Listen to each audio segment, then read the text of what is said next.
So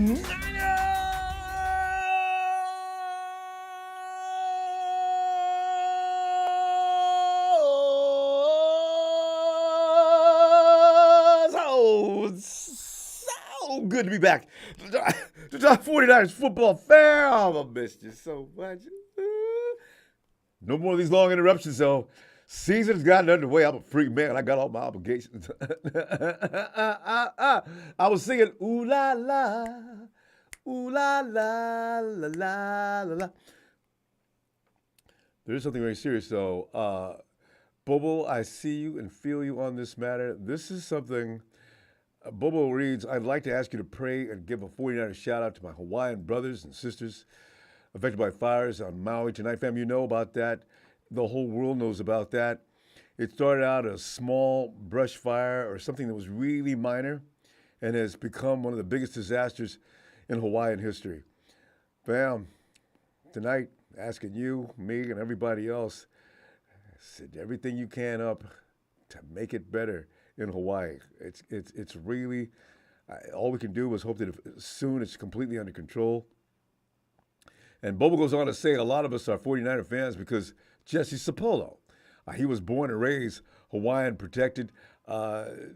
Joe and Steve won 4 rings. It's so true. Tony, and on Hawaii, there's so many, I have communicated with so many people from Hawaii down through the years. My heart goes out to you these days. And of course, my prayers for you, that goes without saying. I didn't have to be asked. All I could think of was, my God, please help those people out. So we're gonna think positive thoughts about that. Bobo, thanks for that contribution as well. But it's got to get better. Fam, since there are only 3 preseason games scheduled before the period ends heading into the regular season, the Niners versus Broncos, it would be a dress rehearsal game, right? Under normal circumstances, as far as traditional dress rehearsals go. That won't be the case this year, as it sounds as if Coach Shanahan only wants to put Brock Purdy and the starting unit on the field for just a few minutes. I know there are those who still think that Brock Purdy is not going to be the starting quarterback, but it just appears that way now. We'll put it that way. Tonight, to the phones we go for your thoughts on what to expect from not only Brock, his possible first action against hostile competitors since last year's hostile takedown, which took his arm apart. So give me call-in information. Should be right on the screen, at the base of the screen. See that? All right. Get that. Get on in here. Get that PIN number and call on in. Give us share some of your thoughts with us tonight. Fam, on Wednesday, Coach Shanahan hinted that Sam D might be the first Niner quarterback on the field against the Broncos tomorrow, Saturday. Trey Lance started in the preseason opener against the Vegas Raiders. That is the reason why, nothing more than that. It's just alternating them back and forth. But assumptions afterward left many of us wondering if we would see B. Purdy at all during the preseason, which I assumed, actually, because they could try to protect him. But you know what? When you think about that, that's a mistake.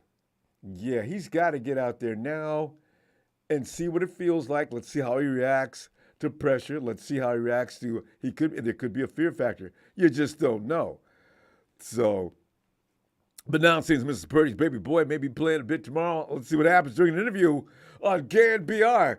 Coach Shanahan was asked about the quarterback plan against the Broncos. Shanahan said this, quote, "We plan on Sam going the first half still.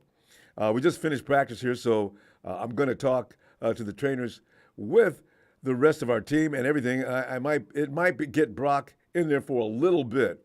I have not finalized that yet, but thinking about playing the ones for possibly a series, a little in the first quarter. But whatever that is, if we don't play Purdy, Sam will have the entire first half. And if those guys do open the game with Brock and some of the ones, it probably won't be much longer than a series or two," unquote. You know, that's got to be the trend around the league now. Nobody plays their starters much in the preseason anymore. If you do, you put them out there. That's enough. They haven't even hiked the ball yet. You know what? That's fine. I'm nervous. I don't need it. Sit down. Come on. Penalty, fine.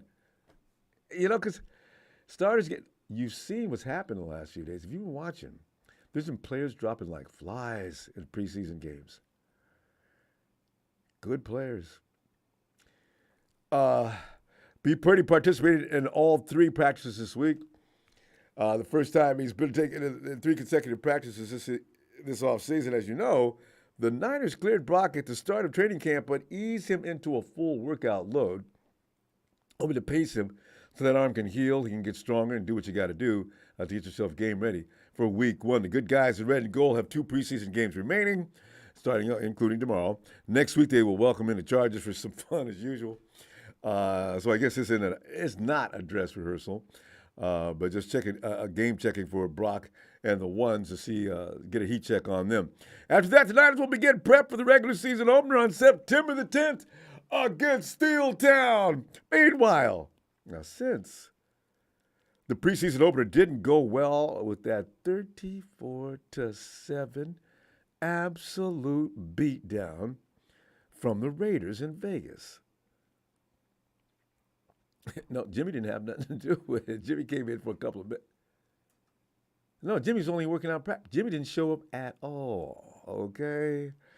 Because, in fairness, unlike Rudy's running around, you guys are, man, you can't beat the Raiders. Some people don't even understand. The 49ers weren't playing their starters. Coach were able to collect some valuable info, though, about where some key players stood in the hunt for starting jobs and roster spots.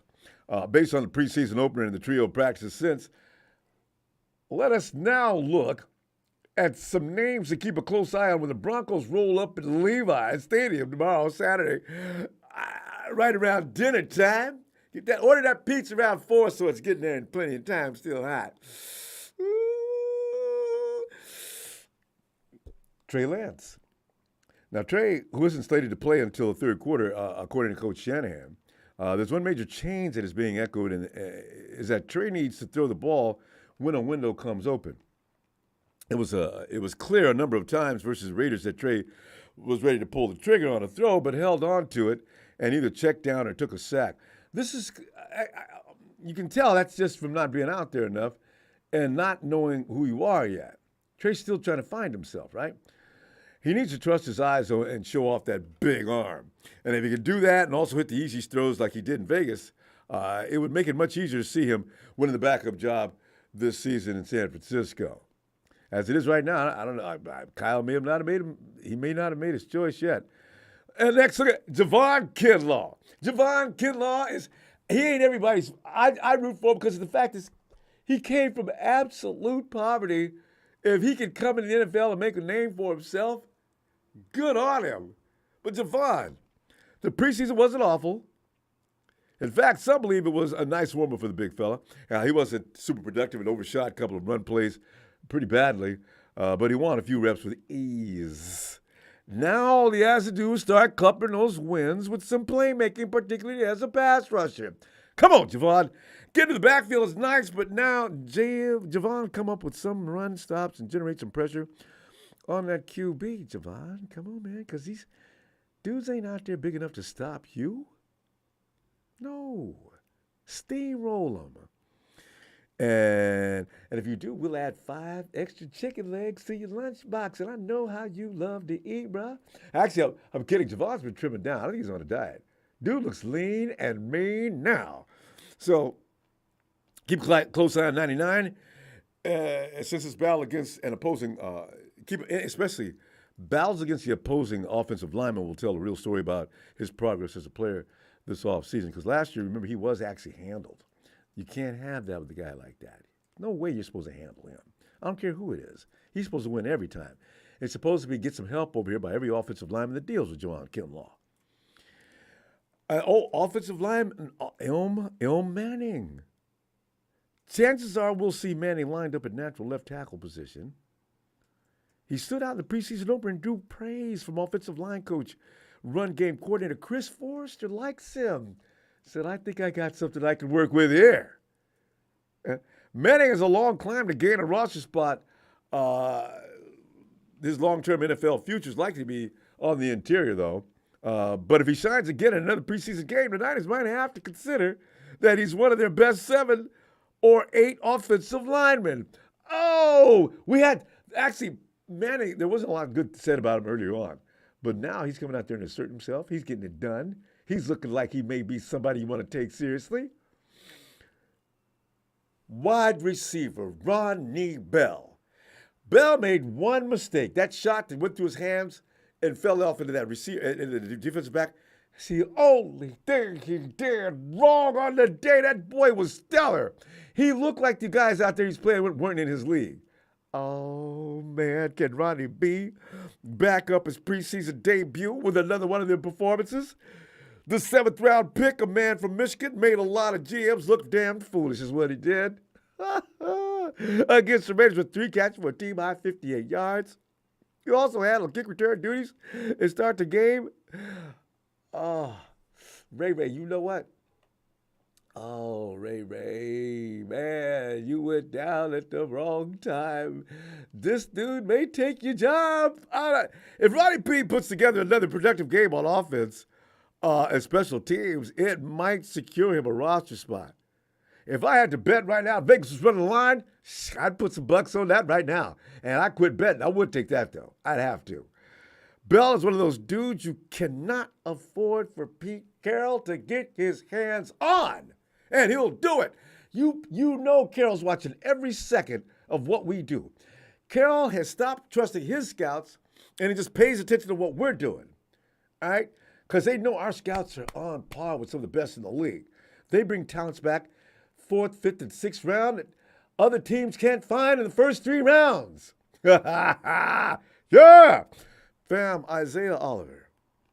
And while we're looking to see if Ronnie B can back up his good preseason performance, watch out. Oliver can see if he can bounce back from a very poor outing. Oliver was the only projected starter to play in Vegas, and he struggled badly against too many Raider receivers. And those are reserves. Reserves, Isaiah? Now, that scrimmage performance, and come to find out, a number of practices have made it clear there's real competition in nickel corner. Oh, no. Now, who anticipated that? If Oliver plays well against Denver, it would go a long way toward getting him back toward the top of the slot cornerback depth chart. But Coach Shanahan, you heard last week, he came out public with it and said, no, I've not made any decisions for sure as who's going to be my nickelback and slot cover. Really? Kyle, you know how much y'all paid him, right? Okay, so just, ooh. I guess if you don't make the team, though, would they cut him? No. Word now is, though, since Ambry Thomas has awakened, he could be trusted on the outside, and then you kick Demo Lenore back inside. They're talking like this. See, this is what I'm saying. We don't watch practice. We don't know how bad it is. I've said this for years. We're yelling and screaming, getting mad at the coaches and this and that for them not, making it look, the player you pretty much receive, and I'm talking about any position. We're saying all these terrible things about the coach. We don't know what's going on in practice, and which Kyle gauges most of us. His decisions are made a lot and weighs heavily on what you do in practice. Now, if he's talking like this, Isaiah Oliver's, I don't know what he's doing. And remember the name Deshaun Jameson, the UDFA rookie out of Texas? That determined player has received praise from B.A. You know B.A. got no respect for nobody? He does this kid. He does. John Lynch, Steve Wilkes, nothing but love for Jameson. I can't wait till the final 53 to see what happens. I cannot wait. No, Pete Carroll, you ain't getting Jameson stuff. Hey, fam, stay tuned on this situation, though, regarding all of this. This is going to be interesting. Cleveland Ferrell. Fam, has the Jedi did it again. Has Coach Chris Krasurik turned lemons. No, I can't call him lemonade. Has Coach Chris Krasurik changed water to wine? That's even more powerful.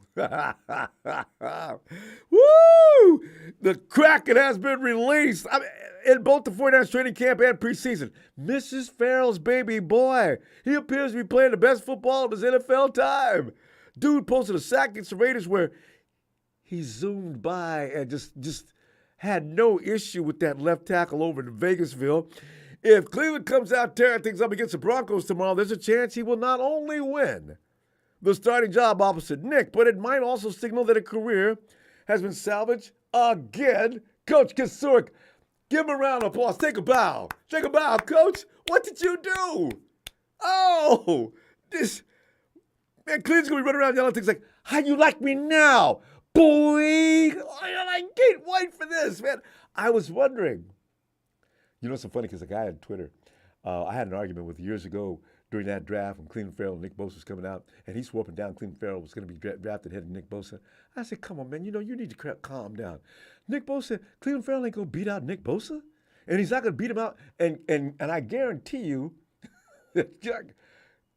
Shanahan and Lynch are not looking at Cleveland Ferrell ahead of Nick Bosa. Oh, we argued for days. It got heated. And then I haven't seen him in years. He comes back a little while ago as soon as Cleveland Ferrell made a play. Yeah, I told you about Cleveland Ferrell. Hey, Cleveland's finally here. Yeah, but don't tell me he was better than Bosa back then. He still ain't. But I like him. I'm liking what I'm seeing a lot. Yes. Oh, fam. Because Drake is running around with some kind of a leg issue, hamstring, right? I understand he was dressed out and everything ready to go, but he just didn't get in yet. So Jalen Moore, that's all. We've got some offensive linemen. You know what? I remember I was trying to get, you know me, I'm always going to think positive. I don't want to think anything bad. It gives me a headache. I don't feel like I want to go through it. And Mike McKivitz, right? Or it's not Mike McKivitz. Mike, I see Mike and I'm getting it. Colton McKivitz, we heard about him in the first game. Wasn't nothing nice. I'm a little concerned. There's Big Show right on schedule, too. Robbie Gold on speed dial. Kicker better get his show know what together. We roll with Mooney. We're not winning. Big Show, they iced him. You know, calling timeout does things to a kicker, right? They iced him all week, from what I understand. They iced him to death. Every time he came out there, they iced him. Time! Oh, Coach, you really gonna do this? Yeah. Hey, listen. You got to get over this. And he made every last one of them kicks. Of course, it's a relaxed situation, but he's got to, Oh, man. Hey, 615 in Tennessee. What's up? Ronbo. It's Papa Dragon. Bob, get in here. Coming in under the radar. I just realized that. Yeah, I just realized that I got a new phone. Oh yeah, we got you now. I got the it's old Pop's phone new phone too, but I got a new phone. All right. Anyway, what's up, man? What's going on? Pop, man, we're just looking at the 53, Pop. Pop, I bet you already got your 53 written in, don't you? Nope. Okay, good. I have a lot of questions. Yeah. I mean, there's quite a few people that I would cut. Yeah, see, that's easy to do. But the keepers, you don't want to throw away the wrong thing. It's like, you go throw away, you got a hamburger and you went to throw away the guy. You threw the hamburger in the trash and held onto the paper that was surrounding it and you made a mistake. So, this is the thing you got to worry about. No, I got some situations, man, that Cameron Latude. That dude's on a bubble. I'm glad you brought his name up. I forgot to mention him. Yeah, go ahead. Run him down. He's on a bubble. Chopping the ball every 5 minutes. No, he's definitely on a bubble. He's like one of the main ones on the bubble. I don't think the only backup offensive lineman that's safe is Luciano, whatever his name is. Detroit versus everybody. Damn. Son of a bitch again. It's actually Trey Lance versus everybody. Yeah. Trey Lance's mom came across the lips of Lombardi. Yeah. Michael Lombardi. Me personally, I thought that if you look at all the variables and circumstances, Trey did look shaky, but when you look at that line in front of him, there's a vote of confidence. I'm not making excuses. No. He was late on situations. He should have pulled trigger. He should have pulled the trigger. A lot of things that you can do to your control, but what is encouraging about him is that he got better as the game went on. And he stood in there and he took a lot of those hits, So I hope Coach Shanahan was proud of him because he didn't necessarily put him in the most advantageous spot. But And by the way, I just want to overall, piggyback on that real quick because the thing is, if your offensive line is looking very weak up front of you, that's going to affect the quarterback's nerves. I mean, it's a nervous situation, especially for a player that hasn't been on the field a lot. If those guys are getting beat up front, I mean, I'd have trouble thinking too. I mean, I think most people would. yeah, well, they've been getting beat in practice. I mean, you have players like Poe who probably, if you cut him, would even get claimed tomorrow. You know what I'm saying? He's like a fringe player. Yeah. You know what I mean? He had some good moments in camp. Yeah, everybody gets so excited and fired up. But let's be real. I mean, is he really a NFL caliber left guard? I want to say no. Yeah. We got Jalen Moore. Unfortunately, I just don't see him working out. No. So, Jalen's a lot of my concerns are offensive line. I agree. Yeah. I thought, but like I said, I thought Trey showed improvement as the game went on. I thought he looked better, and he's showing improvement as a player. I think people they need to really separate the fact. I know he's been here for 3 years, but he hasn't played a whole lot.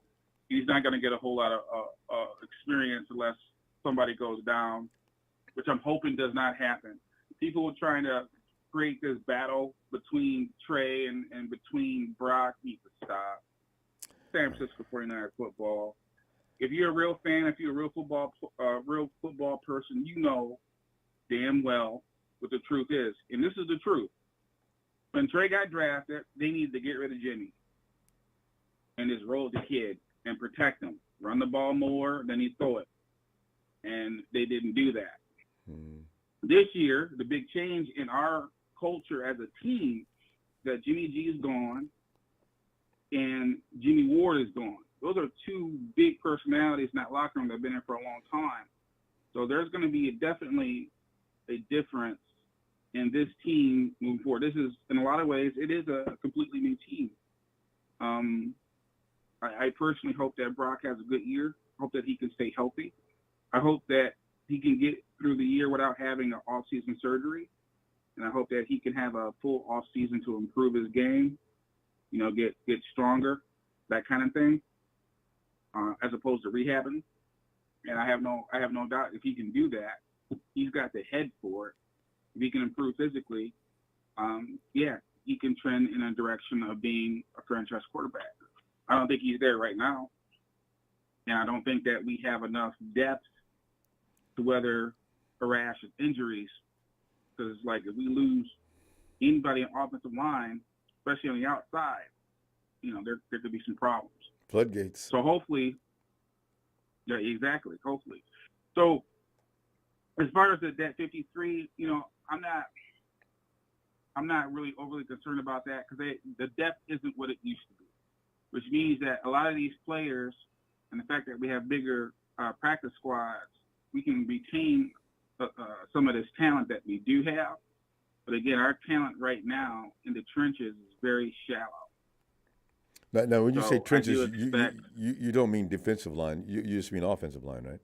Oh, both. Oh, absolutely, sir. Both sides of the ball. You think both sides? I'm saying the trenches on both sides. Absolutely, because, Bosa is a beast. I hope that Taco sticks and plays well. Drake is a question mark. You got two really good defensive tackles with question marks. The question mark with Eric Armstead is, can he stay healthy? Can he stay effective? The question with Hargrave is that he's a 65% player. So you really need Javon Kinlaw to really come alive this year to pull this off. But other than you said 65% player. Elaborate on that a bit. What do you mean by that? Yeah. His role with the Eagles, he never played more than 65% of the defensive snaps. He was in a rotation. I wasn't aware of that. He only made the Pro Bowl once. Yeah, he made the Pro Bowl once last year. So, you're looking at a very, very short sample size. But when it comes to Kyle and it comes to his thought process in regards to putting together a winning team, for him it's all about the defense. But it seems that Kyle's kind of short-sighted. Like he looks at a short run of success and then he jumps on it. So, kind of falls in love with it. And then after this little short run of success, if it doesn't pan out, then he kind of falls out of love with it. And I think a little bit of that is kind of happening right now with Trey. He does It get could bored potentially easily, happen doesn't with Brock. Yeah, it could happen with Brock too. So, ultimately, I think, like I try to explain to fans that, you take a look at those years where the Ravens had a dominant defense and they had, basically a mid-tier quarterback. And that's what you're looking Jaguars. at, 85 Bears. Exactly. That's where even we the are. Bills. Yeah. Pop, we're gonna have to pull up though. But good point. And the defensive line, Nick's got to come back to make us feel a little more confident. I mean, it's worrisome, but we'll see. But because if Javon Kinlaw has a good year, I think Javon will be fine. I mean, but we're talking about all these ifs, and we gotta really for the next game we gotta watch out for our backup tight ends. We gotta hope that Moody can play better, and we gotta hope that right side of O-line stays healthy and plays well. Yeah. Those are all the issues that really controls the overall season for us as 49er fans. Well, I think Dwelly's not getting cut. All right, Bob. Yep. I'll tell you, I'll see you tomorrow. Game day. All right. It is game day tomorrow. Yeah. Appreciate you, Bob. Give my best to the Dragon Clan. Perfect. Bam, boom. Hey, best to you, Ronbo, in production. Later on, man. Thanks, man. Talk to you later. I thought about our defensive line as being just a source of just strength.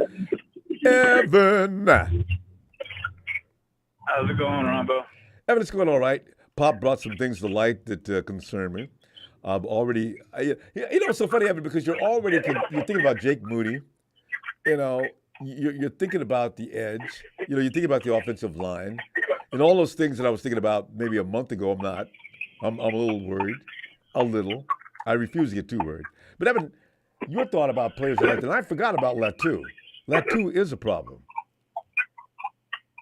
Yeah, I just want to make a quick analogy. So I'm a mechanic, and the way we make money is we flag hours. We gotta basically the faster we get cars out, the more money we make, right? And I do side jobs on the weekend. And I take my time, I make mistakes, and I walk away from the job for hours at a time. Yeah. And because it's my hobby, it's not my job. So the fact that they're counting Brock Purdy's interceptions in practice is I know, hilarious. It really is. How else are you going to get better unless you try things?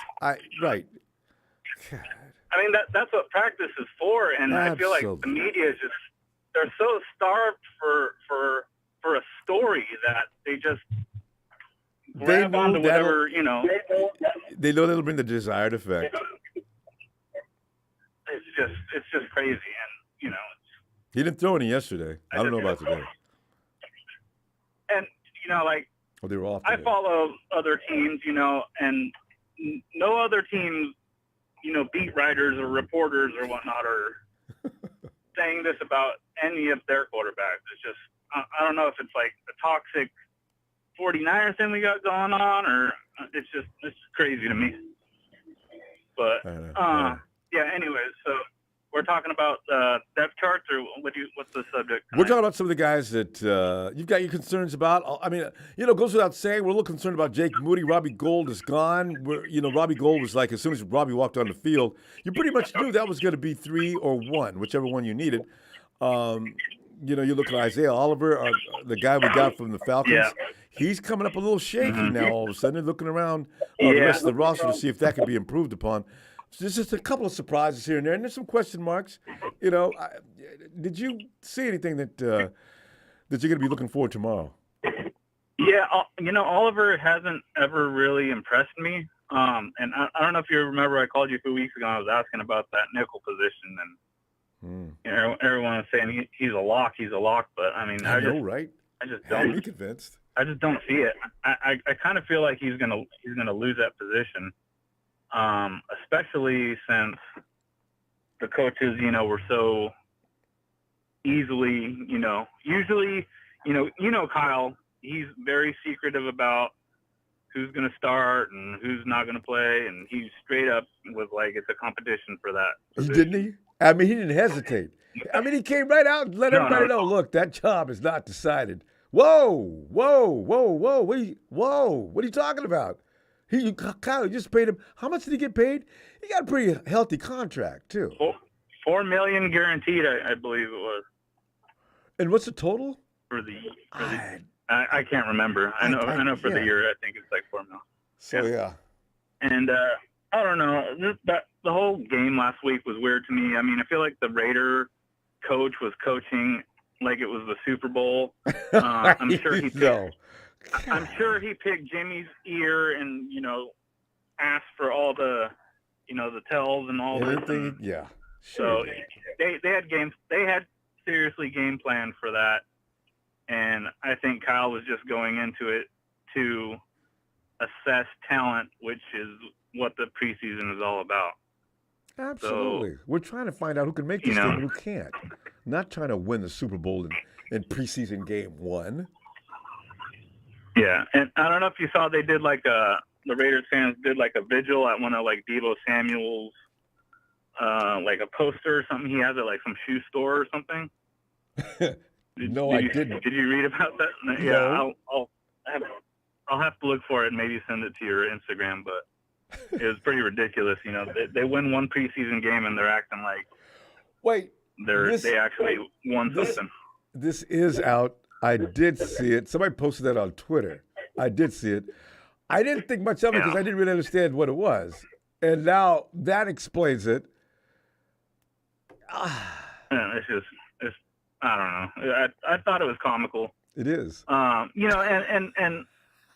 preseason has been so overreactive, from seeing so little in 1 week of preseason. They're already anointing the Raiders backup QB. Derek Carr from the Saints looks amazing. And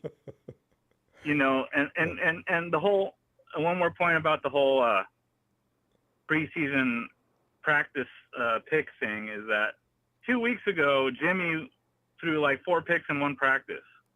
Sure. And everyone was hitting the panic button, and then in their more recent practice against the 49ers, he was dotting us up, and it was Jimmy's the greatest, just below that elite tier is what I'm hearing from the media now. So it's because the thing is, Evan, a quarterback has got to try some things in practice that he wouldn't ordinarily do in a game.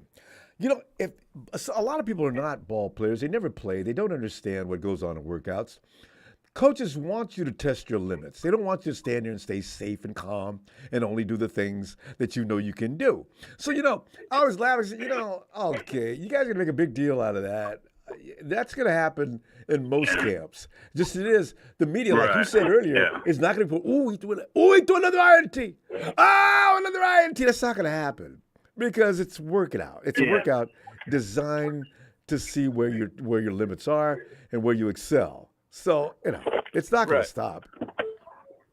Yeah, no. So, we just have to go along with that madness. Evan? Did we lose Evan? Yeah. But yeah, Evan made a great point. I just think it's so funny. Even with CMC, he had a practice. Must have been a few days ago.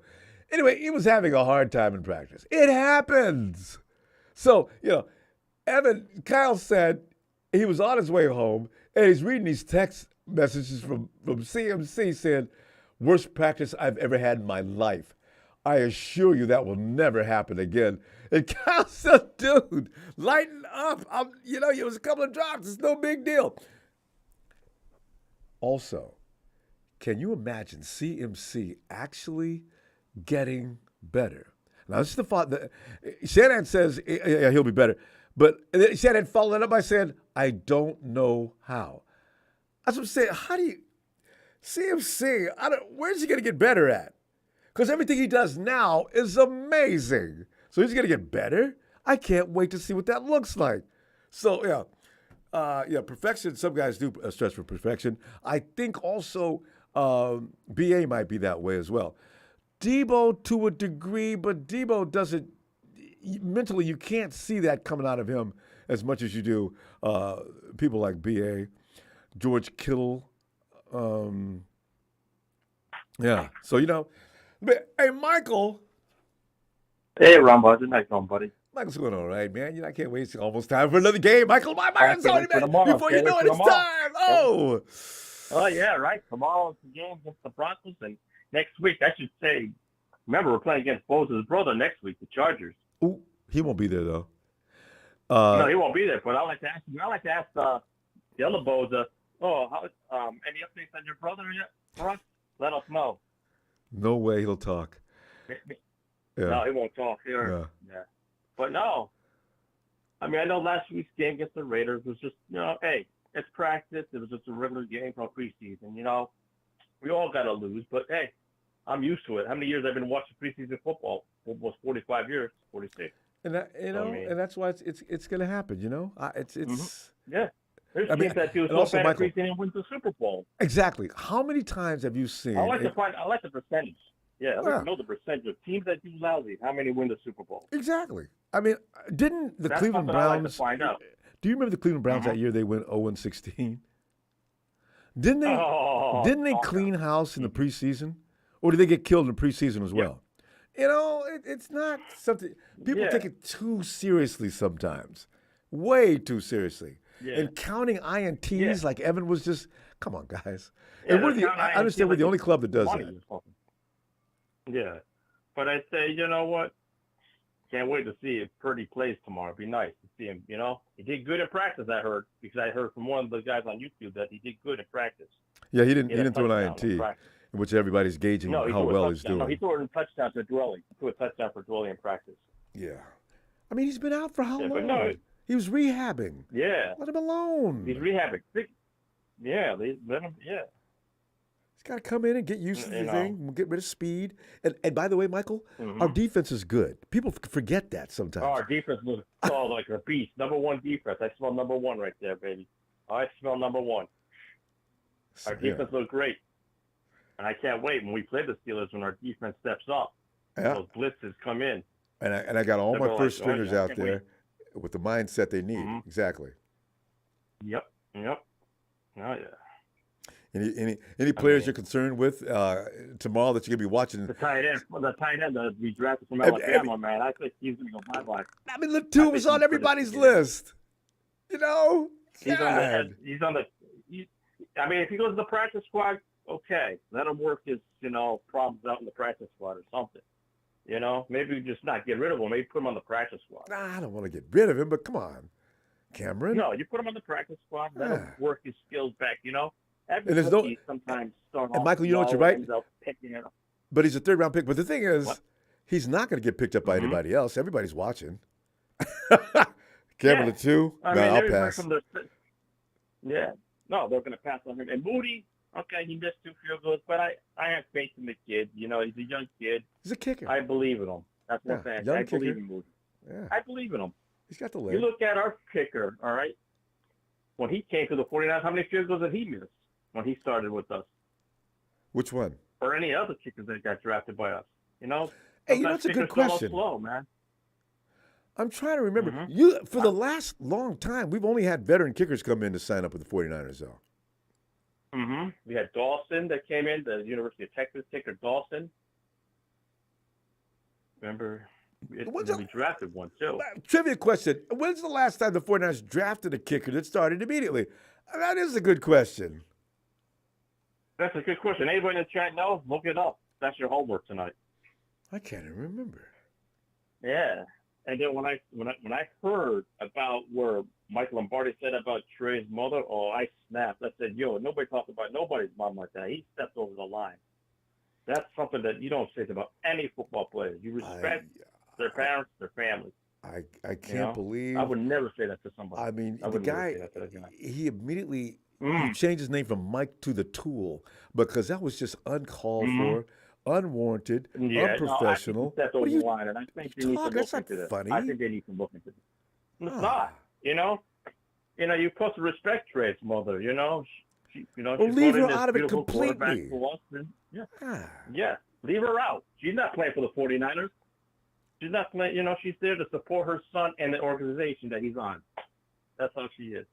As a parent, you support your kid and the organization your kid's playing for. You support it. He won't do it You're there again. for them. I'm pretty sure What are we Lombardi. talking about? No, he won't. No, he Lombardi won't. talked about how I his think mom didn't raise. Well, how did you put it? Anyway. I mean, just something. Picking up the baby. He wasn't quarterback material. Right. That. How does he know who's quarterback, who's what? Every baby plays different positions. What are you talking about, You Lombardi? look What at are it. you You doing? think I'm gonna have a son? You think my son's gonna play quarterback? He might turn around and play defensive end or special teams or kick returner. You think you're gonna play? No, it's up to him what he does. I think I might Not be up an to the astronaut or something. What are you, Lombardi? Just, God, that was ridiculous. He got a lot of feedback on that though, and it was nothing nice. I'm sure he's gonna have to issue an apology sooner or later. I think they need to let him go. Yeah, Mike Lombardi should be out of the league or out of everything. Yeah. Well, anyway, Latu, you're right. I forgot to pencil Latu in. Latu got on my nerves 2 weeks ago, and now he's taking it to the next level. So I don't know what's going on with him. Yeah. But like I said, tomorrow should be a good game. I think we're going to learn from what happened to the Raiders game. Don't worry about it, guys. We're just going to learn. We pick up the pieces and we move on. And then we play the Chargers. After we play the Chargers, Pittsburgh, here we come. Yeah. Keep an look eye at on the Ronnie Eagles, they Bell. tied yesterday. Yeah. Mm-hmm. Keep an eye on Ronnie Bell. Let's keep an eye on Trey, of course, Javon Kinlaw. There's some guys. Jameson. I think Dwelly's going to stay. Well, he's going to have to if Latu's going to He's continue going to to play. have to. Look at him. Dwelly's going to have to stay. Look at Latu. He's dropping balls like he has butter on his hand.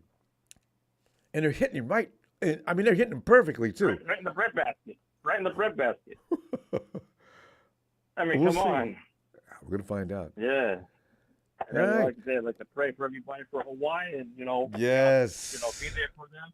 Think of our old 49 Jeffy said, I remember him for those days. All the Hawaiian football players, we got to love them to support them and their families. There's a lot more Hawaiian football players out there playing right now. That's right. Doesn't matter if they played for the University of Hawaii. Some of them play for Southern Cal, UCLA. You got to think of the guy we got from the 49ers. He looks Hawaiian, or safety. Oh, The guy from Southern Cal. yeah. The guy that's a beast. Hufunga. Yeah, Hufunga. Yeah, he might have to be. Yeah, he's Tongan, but still, you know what, Mike, we got to go though. I'm gonna tell you what. Let me see you tomorrow after the game, during and after actually. Yeah, you should go live. You should go live in the preseason. All right, be in your face at your place. I can't stand it. Of course, I'm gonna be. All right, buddy. I'll see you tomorrow, man. Looking forward to it. Love you all. Love you back, fam. Have a great night. And Kyle Style says, Ronbo, I'm glad you're back. Let's hear for our boys in red and gold Niners shout out.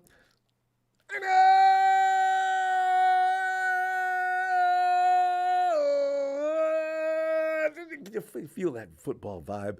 We got little ouchies here and there, but we're going to fix them. You know what I mean? Latu's not going to ruin our season.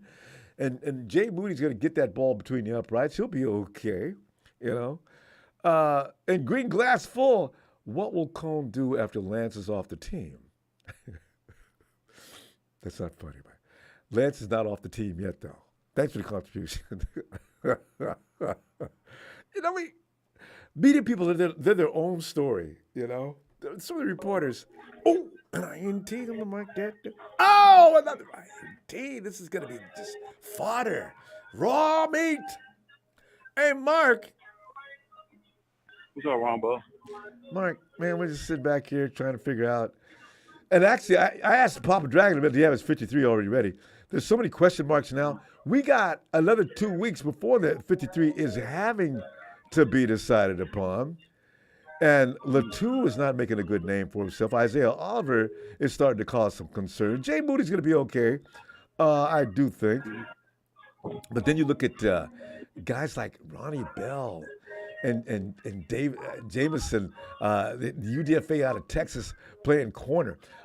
There's some, the Lord giveth and the Lord taketh away. Who you thought was going to just come in and just raise hell may not be doing it.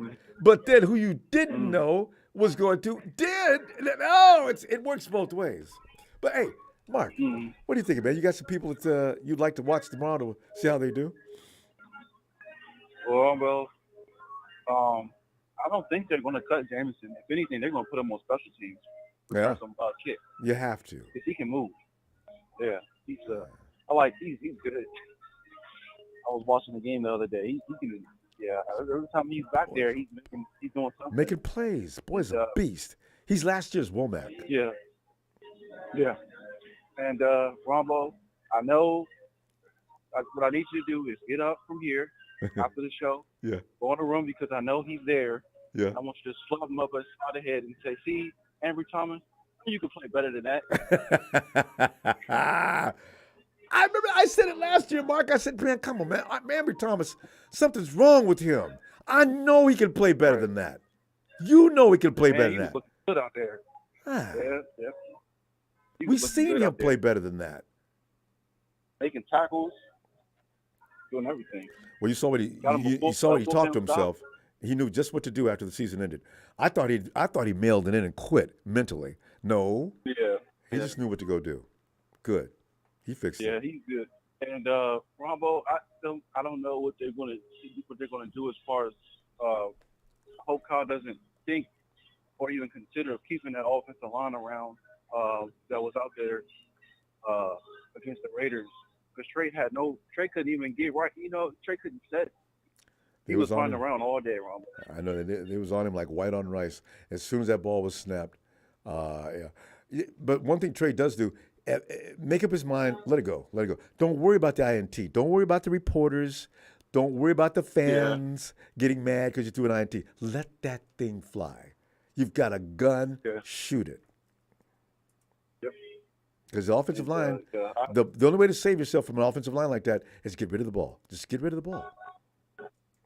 So what do you think Kyle's going to do about that O-line? I mean, I know they're not starters, but one of them might be 55 from New York. He came from New York.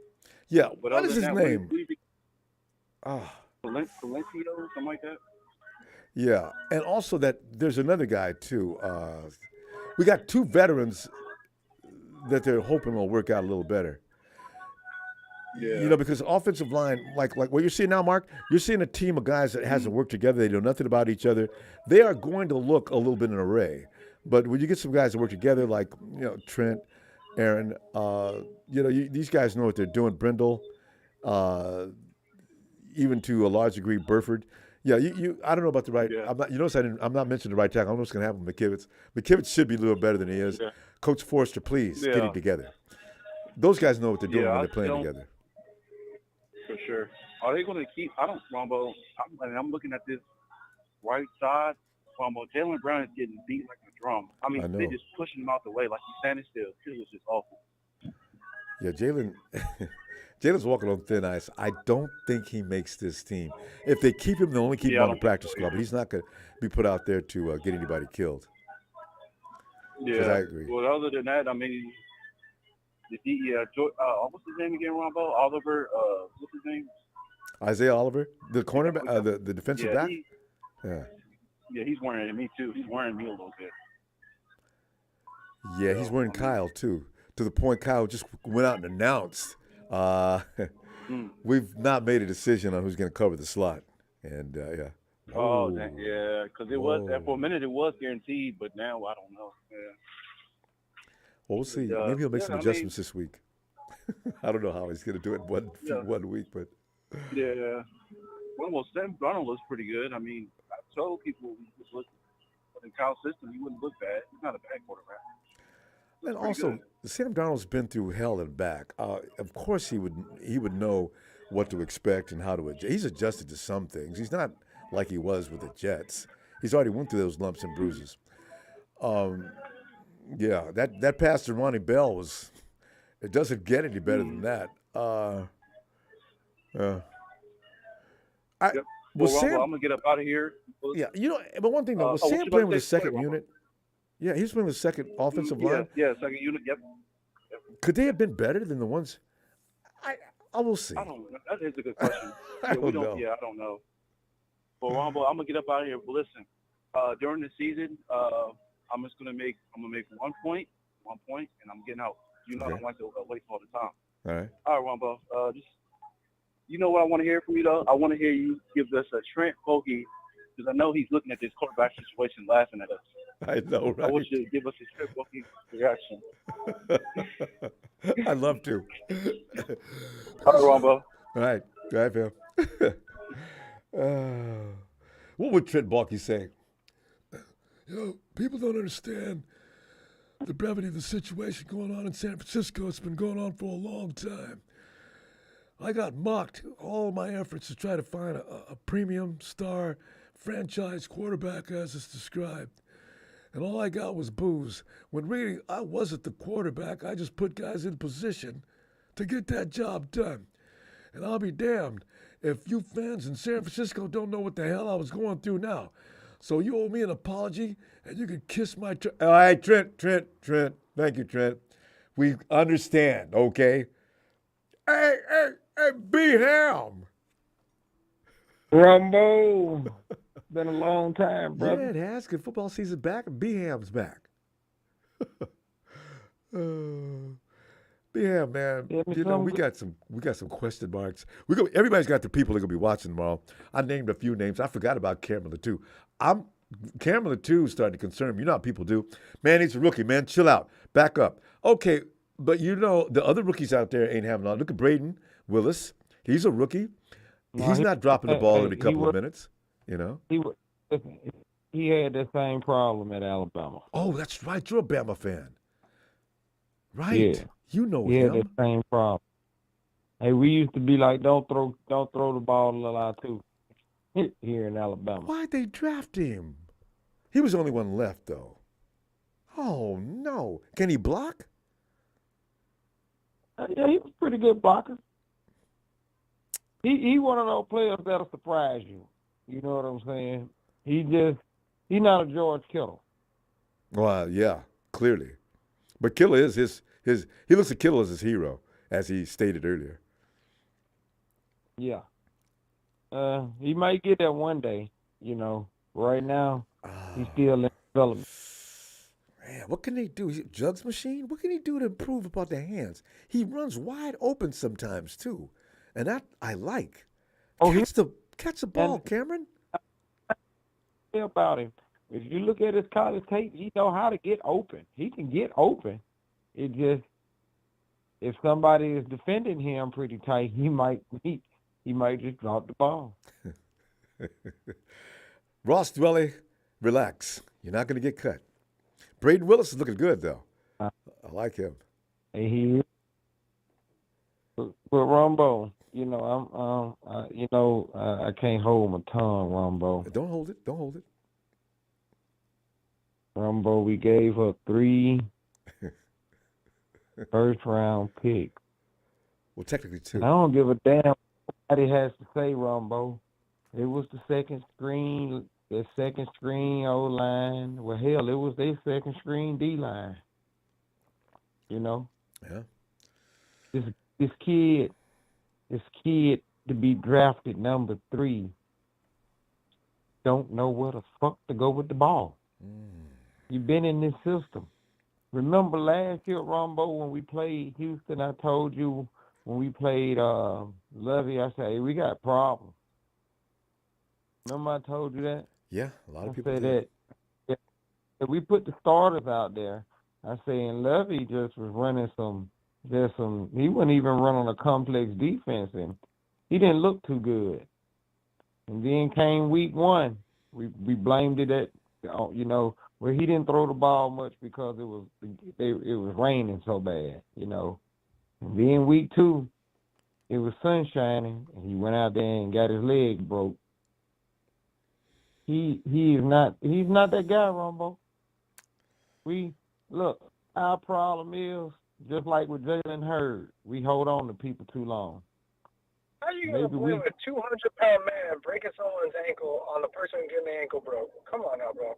Be real. Oh, hey, Ronbo, it was a run-pass option. And what everybody did after he broke his ankle, they came in here and blamed Kyle for that dumbass running up the middle when he could have gave the ball to the fucking running back. So I don't want to hear it. Right now, he can't even hit a target. He can't hit a target, Ronbo. Yeah. You put a complex out there and we're going to lose. You know what? Everybody, this conversation we shouldn't even be having. This dude was drafted number 3 overall. That means you should be NFL ready. You drafted number 3 overall. Hey, Sunshine didn't look too hot his first season down there in Jacksonville, but look at him now. You feel me? I like that name, Trevor Lawrence. Yeah. So, you hear that, man? Trevor I had don't a lot want to of, hear it. yeah, Trevor had a lot of snaps. I do wonder, though, B-Ham. And this is the thing, Ronbo. We went through 4 quarterbacks last year. Do you understand how quarterback friendly our system is? You don't have to do a lot.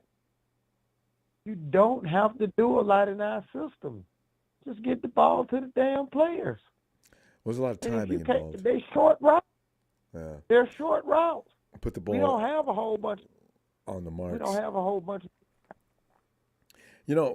B.M., Trey once admitted to having a problem throwing to George Kittle. And, George Kittle, most of his routes are timing routes across the middle of the field. He did admit that he had a problem with that.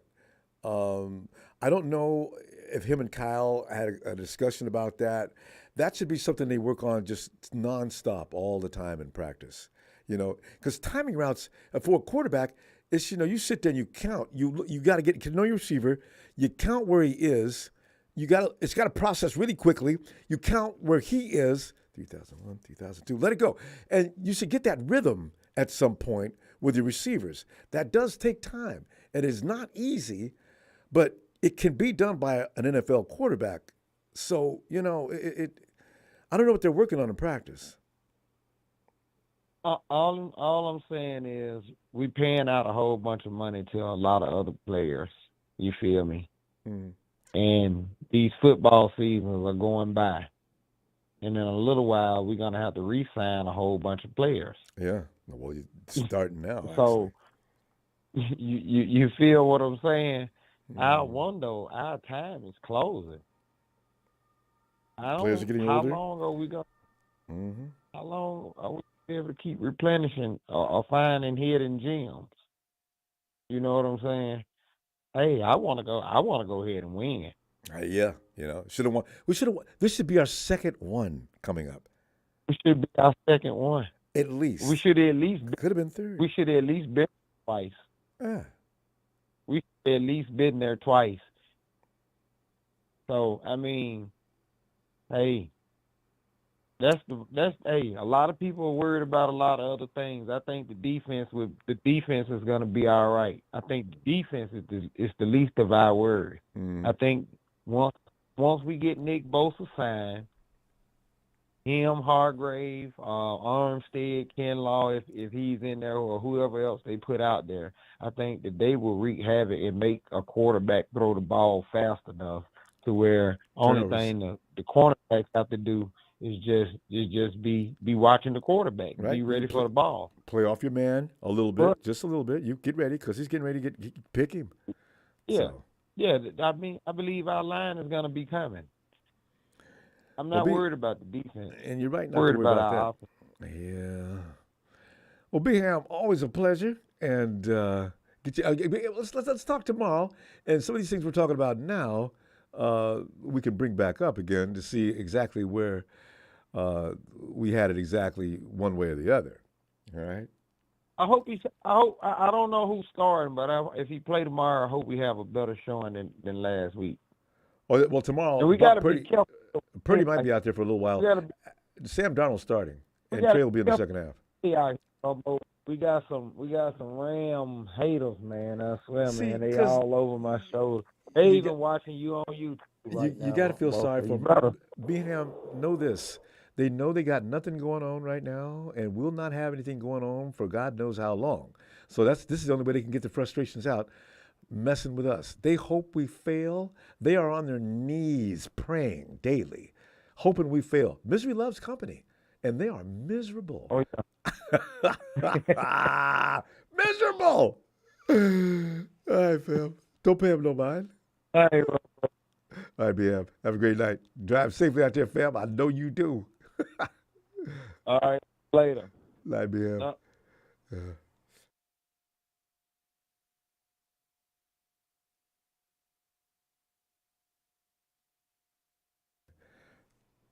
Evan's back. Evan. Hey, Ronbo, sorry, my phone Yeah, no, started that's doing okay. weird stuff. Yeah, I didn't know where you went, and yeah, so Yeah. okay. Yeah, I just want to make one last point. I know we were almost at our 5-minute mark, but I just wanted to, say that, everyone's always, like, oh, why don't we have an elite quarterback? Why don't we have an elite quarterback? The way our team is built, we couldn't afford to have an elite quarterback. We couldn't pay the guys we have, and we wouldn't have the team we have if we were to pay, a Aaron Rodgers or a Patrick Mahomes or insert whatever name you want there. So that's why I think Kyle does what he does with, the guys he's brought in. He went and said it. I mean, Evan, he I made that statement clear a month ago.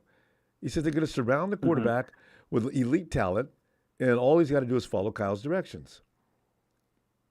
Yeah, and I feel like, I think we talked about this last year, that he was almost forced into the Trey pick because either the owner or maybe John Lynch liked Trey, and, that the way he plays is just, this is a timing offense. Yep. And I watched him at North Dakota, and the offense they ran there was not, a timing, on rhythm offense. Yeah. It was a lot of deep passes. There was a lot of read option, throwing off the read option. And I watched a lot of Brock at Iowa State. And, I always tell people this. He was doing Mahomes stuff before Mahomes did it. But nobody watched him do it because that's special. It's Iowa State. Yeah. But the talent was there to do that. That's the thing. And what we seen from him last year was definitely extraordinary. Right.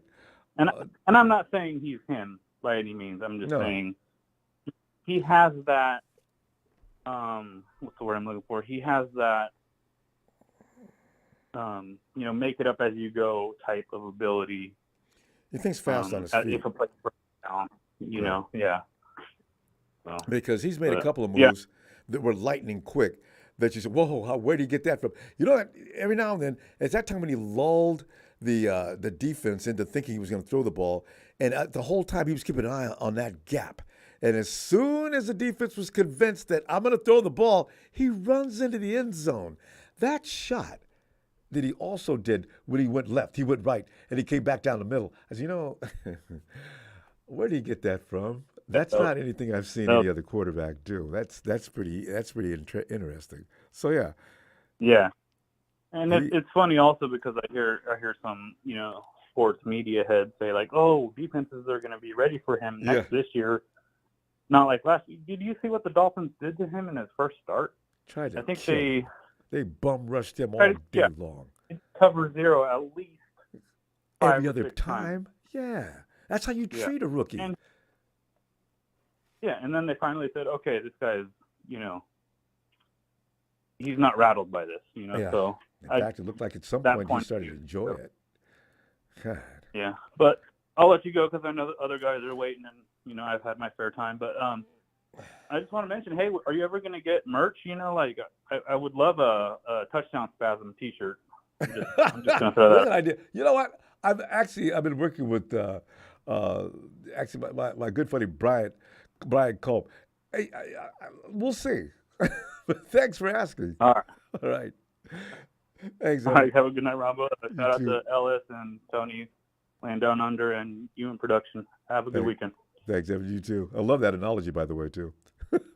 All right. Have a good. You too. Night, fam. Oh man. All right. Hey, Steven.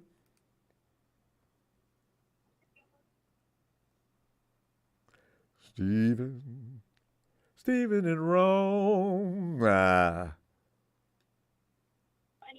Hold on, Ronbo.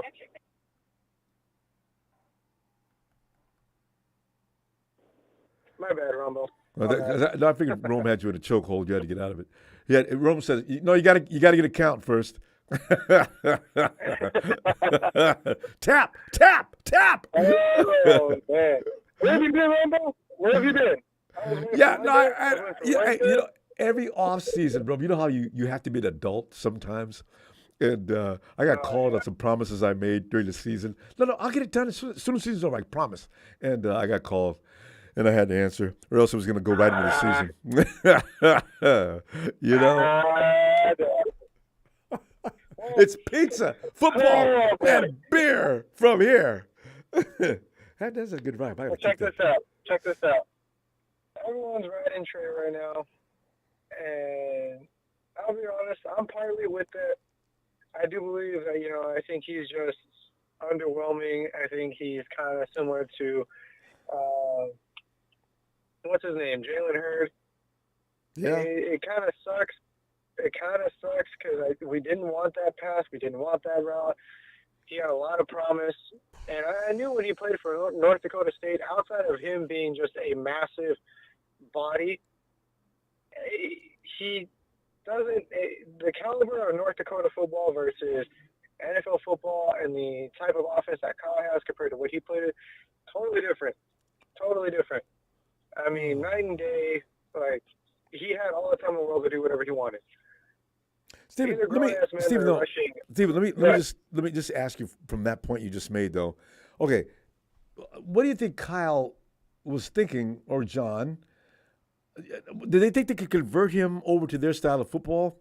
I mean, I'm trying to understand from what you just said, and other people have said the same thing. I want to know, what is it could they possibly been thinking? And that's why when people say, should have got rid of Jimmy, well, they knew that he wasn't going to be able to come in there and run their offense, but they may have thought they could train him into it. Is that what the thinking was, you think? I don't get it. No. So this is what I'm understanding, and this is what I'm seeing from Kyle Lynch. I could be wrong, but when you have a quarterback that's a true paradigm to the league, I mean, I'm talking Patrick Mahomes. Everyone wants Patrick Mahomes. Texans want Patrick Mahomes. That's why they got Watson. Eagles wanted Patrick Mahomes, so that's why they got Hurts. Miami wanted Patrick Mahomes. That's why they got Tua. But good points. At all points in time, these mobile QBs, these super acrobatic QBs, at all one point in time. Don't forget about Chicago and Fields. Yep. Yeah, and Fields. I mean, everybody wants a Michael Vick. Everyone says, oh, they're trying to convert, him into such and such. Patrick Mahomes, no. Everybody wants a Michael Vick. Michael Vick was probably the best mobile QB you would have ever seen touch that field. Granted, ask Tony. Because he does some stupid shit. Yeah, ask Tony right about that. Tony's still hearing it from the fans. He's arguing with them all the time. There is no more Michael Vicks. So yeah, you're right.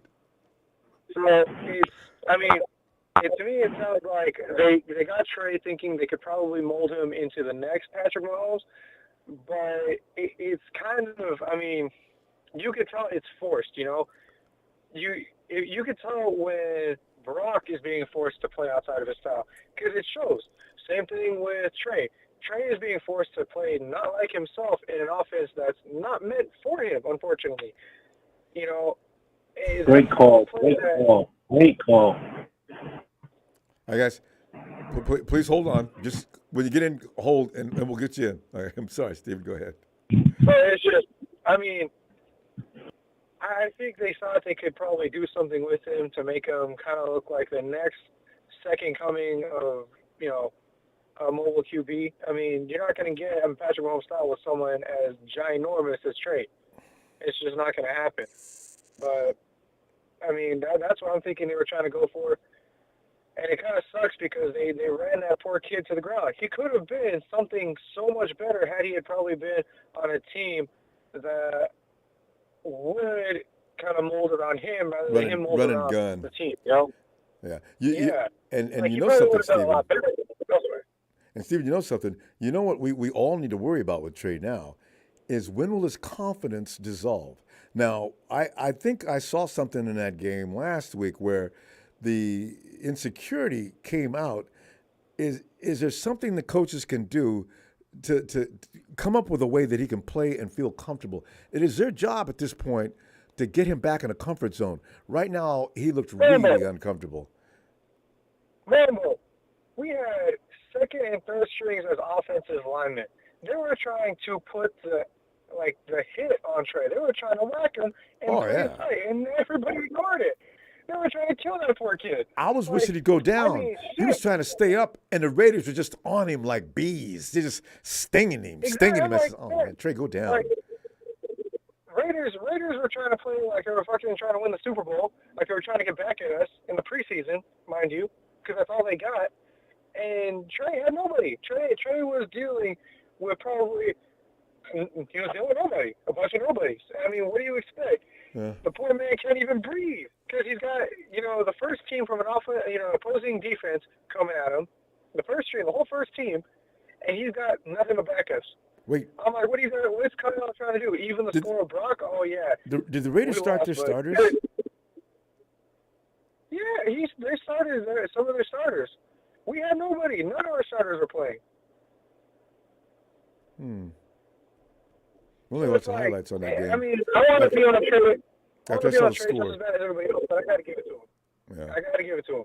When you are being rushed at that kind of speed, with that many people trying to kill you, and your coach trying to kill you, yeah, it's going to be hard to throw it directly to someone's hands. It's going to be hard to hit the target sometimes because you got to worry about, shit, I might get my other fucking ankle broke. Yeah. See, that's why I'm worried about the fear factor. But the only thing I can really say is if they were trying to get his confidence back, I'd just point to Brock. Just be like, hey, look at him. He stole your job straight from under you. Like, he came in and played 7 games, and you had 2 years. So well, technically he didn't, but, yeah. I mean, he wasn't able to play. It's just, really, like, just look at Brock. Look at what he did in the short span. Look at how he took the job. That's what I would be pointing at. Well, you know something, like, Steven? You want first string? Instead of bitching and crying, go Chips. Sure, but you look at it now, Brock actually has more games under his belt than Trey. So he's actually ahead of Trey as far as experience. That he does. The experience is definitely there, and it shows. However, Trey, man, this is crazy. I don't think we've ever had a situation where 49ers are stuck between a rock and a hard place where they inadvertently fucked themselves before the season even started. So it's just like, it's in order for Trey to get his confidence back, he's got to have at least some of his starters, at least some, just to kind of show that 49ers don't want that because they don't want to display what their hand is. They'd rather just say, hey, here's our QB, okay, bye. Here's our new talent, bye. And also they're stuck with the fact that they're out of time. They don't have time now for Trey. Like we're talking about the window closing, they don't have time now for Trey to catch up. They're treating him that way too. So I don't know what they're going to do with Trey. Well, they got this mentality of fuck around and find out, and now they fucked around quite a bit, and now they found out, right? Oh. Anyway, Steven, good points. I'm telling you what, I'll be back tomorrow. Let's see what Trey looks like. A better day, hopefully. Right? Yeah. All right, Ronbo. Have a good night. You too, fam. Give my best little robe and the family. Night, fam. Yeah. And let's see this up here. We got Ronbo's side chick.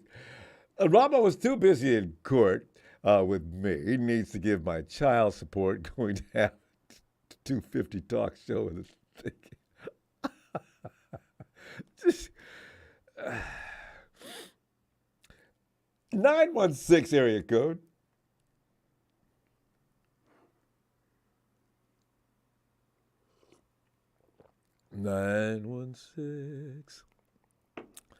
Come on in. All right, we'll come back to 916. Ellis! Is that a 300, 3667? No, not. Is that 916? No, your area code says 916. What is your name? We'll still use your name. What is your name? Kyle Style. Kyle? Oh, Kyle Style. Oh, you're Kyle Style. Hi, Kyle Style. We just saw that post from you. Hey, Ronbo. And thanks for that contribution. Come on in, Kyle. You know, I'm sure you got some opinions on guys that you're going to be watching for tomorrow. Because, you know, we're going to start every 49er fan starts bird dogging people he doesn't appreciate, right? So Latu probably is on top of the list. Jake Moody is definitely going to be somebody we're going to have to pay attention to because he means a lot. Isaiah Oliver has shown that he may have been a bad deal. And also, nobody's mentioned it, but TD, last year's running back, understand he has problems blocking. So, you know, all these guys. You're talking about TDP? Yeah. Tyrion David Press? That's him. You can get by him and kill the quarterback. You know how that pisses Kyle off. He'll put you on the bench and forget about you. That's what happened to Matty B. People think it was all about the fumbles. Matty B was too small to block. See? But anyway, what are you thinking? Well, I was thinking about the last caller talking about the Brock Purdy Trey Lance thing. And, you know, we do realize that this is the Brock Purdy era, right? It's starting to look that way. Maybe not, but why do you say that? No, I just say because right now it definitely appears that it is Brock's team. Trey looks like he's got a ways to go to catch up. I don't think that Sam's going to beat him out either. So you're right. I don't Probably see. not. And that's why they're working so hard to make sure. Because, you know, if they had time, they might take it easy with Brock. Say, let's see what you look like after 2 weeks or something like that into the season. But they are busting ass as if Brock, your only hope. It's kind of rushed, right? Like we all seems. thought, like after the NFC championship, like well maybe week 1 he'll be back, but now he's here. And it seems like a little bit of a stretch. I think the Niners, all of our fan base, aren't we a little bit too desperate? We want to get back to where we were at. We're definitely desperate. I agree. We are desperate, though. Unfortunately, we've been forced to be desperate. We should have got this done, Kyle. We should have got it done. We shouldn't be this far along. Absolutely. Watching that window close. Yeah, but it's not the case. It's not the case, Ronbo. But not yet. You know but what? I don't want to wait till you know it what does. gives me? Oh, for sure. But you know what gives me a lot of hope? What? Is listening to your platform here on Facebook, and listening to all the fans that have a lot of opinions and voices to say. Like, it gives me so much strength.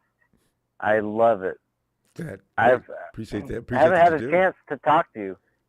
I haven't had a chance to talk to you. I'm really excited right now that that I'm on the phone with you. Yeah, well, not gonna lie. I appreciate you getting feelings mutual, because I'm all of the family, man. I'm loving it. You know, because the thing is, the 49ers have so much potential. They get picked for the last 4 years at least. The 49ers are picked to get there. There's always just a coin toss with some people as to whether they're going to win it or not.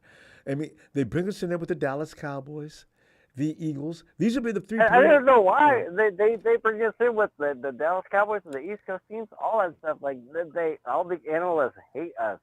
We are the Storm. They do. We are the Storm. They don't want to accept it. We are the greatest team in the NFL, hands down. And I know there are discrepancies, and we're always nitpicking, and guys like Big Show and the Tonys and all that. And they always make such great points. Big Show, shout out to you, the Grim Reaper. Like, I love that guy. He's awesome. The show that you have, this platform, it's everything. Well, glad you I liked it, can't. Yeah, absolutely.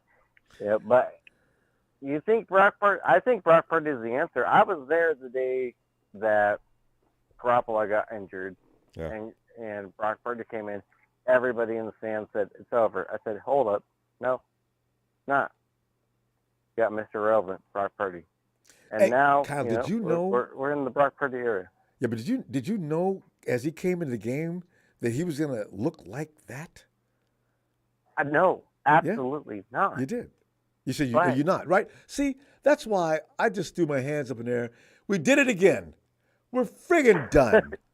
And then here he comes. Okay, well, we won this game. You know what really blew me away? The following week, we won again against Tom Brady. I said, yeah, the first out of 7 rookies to make their starting debut against Tom Brady, he won. It was amazing. And then the following week, who do we play? That's when I started thinking, okay, well, okay. I still couldn't believe it because he was on the practice squad. He wasn't working with the ones. He knew nothing about what we were doing. He was on the scout team helping beat up on our team. But how does he come in there and do that? So I was because his practice reps were against the best defense of the league. Yeah. Oh, it's like, dude, it happens. That's the way it happens.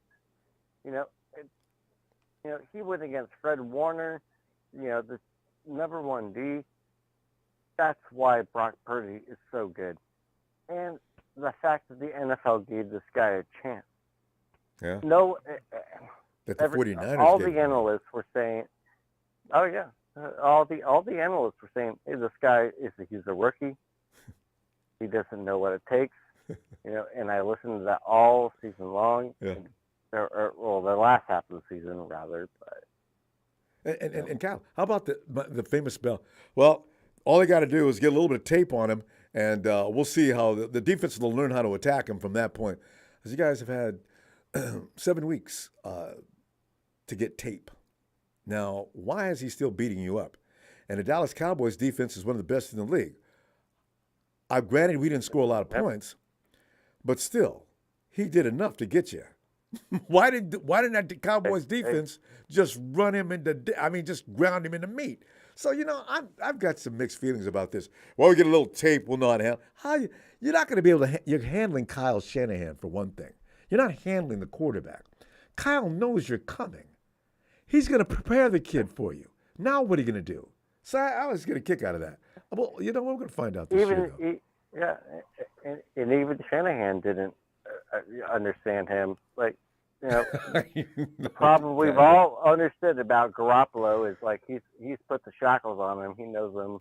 If we can go back into the last 5 games of the 2017 season, and I bet a lot of people, hey, you owe me a beer. Niners are going 6-10, and we were a 1-10 team, and Garoppolo just laid it down, and I was like, I told you, we're going 6-10. I don't know. I would have been one of the people who told you, no way. I didn't know Jimmy Garoppolo. And they ran. He's going to run the table. Oh, come on, guys, you're asking for too much, and they did. So, but miracles do happen. Well, miracles happen, but quarterbacks also happen, and you have to differentiate that between what your play calling is and trusting the guy at the helm of the offense. And I believe what Brock Purdy showed us. And now we should, like you say, we got to stop it here. You're right. It could be the Brock Purdy era. Who knows? 4 or 5 years from now, we were saying, and we doubted that he was going to be. Well, that Montana started out like that, actually. So we'll see. That's what I said when he came in that game. I was, I walked down with my drinks. I was like, oh, I saw Garoppolo get swallowed by the Dolphins. I'm like, oh no, oh, well, hold on, we got Purdy. We got to go, Joe Montana 2.0. Let's continue this tomorrow, okay? Because we're gonna run. Ronbo, absolute pleasure. Thanks, Shout man. out to I call them the Triple T's, Tony, and everybody loves and Big Show, the Grim Reaper. Y'all have a good night. You too. And it was absolute pleasure to actually call in and I've been listening to you guys for a year. So. Thanks, Kyle. Appreciate hearing from you. All right. Can we Niner shout out? Of course we can. Niners! Niners! See you know, a few people that yells with me, okay? Hey, cow style. We'll talk to you tomorrow. Hey, yo, Ellis.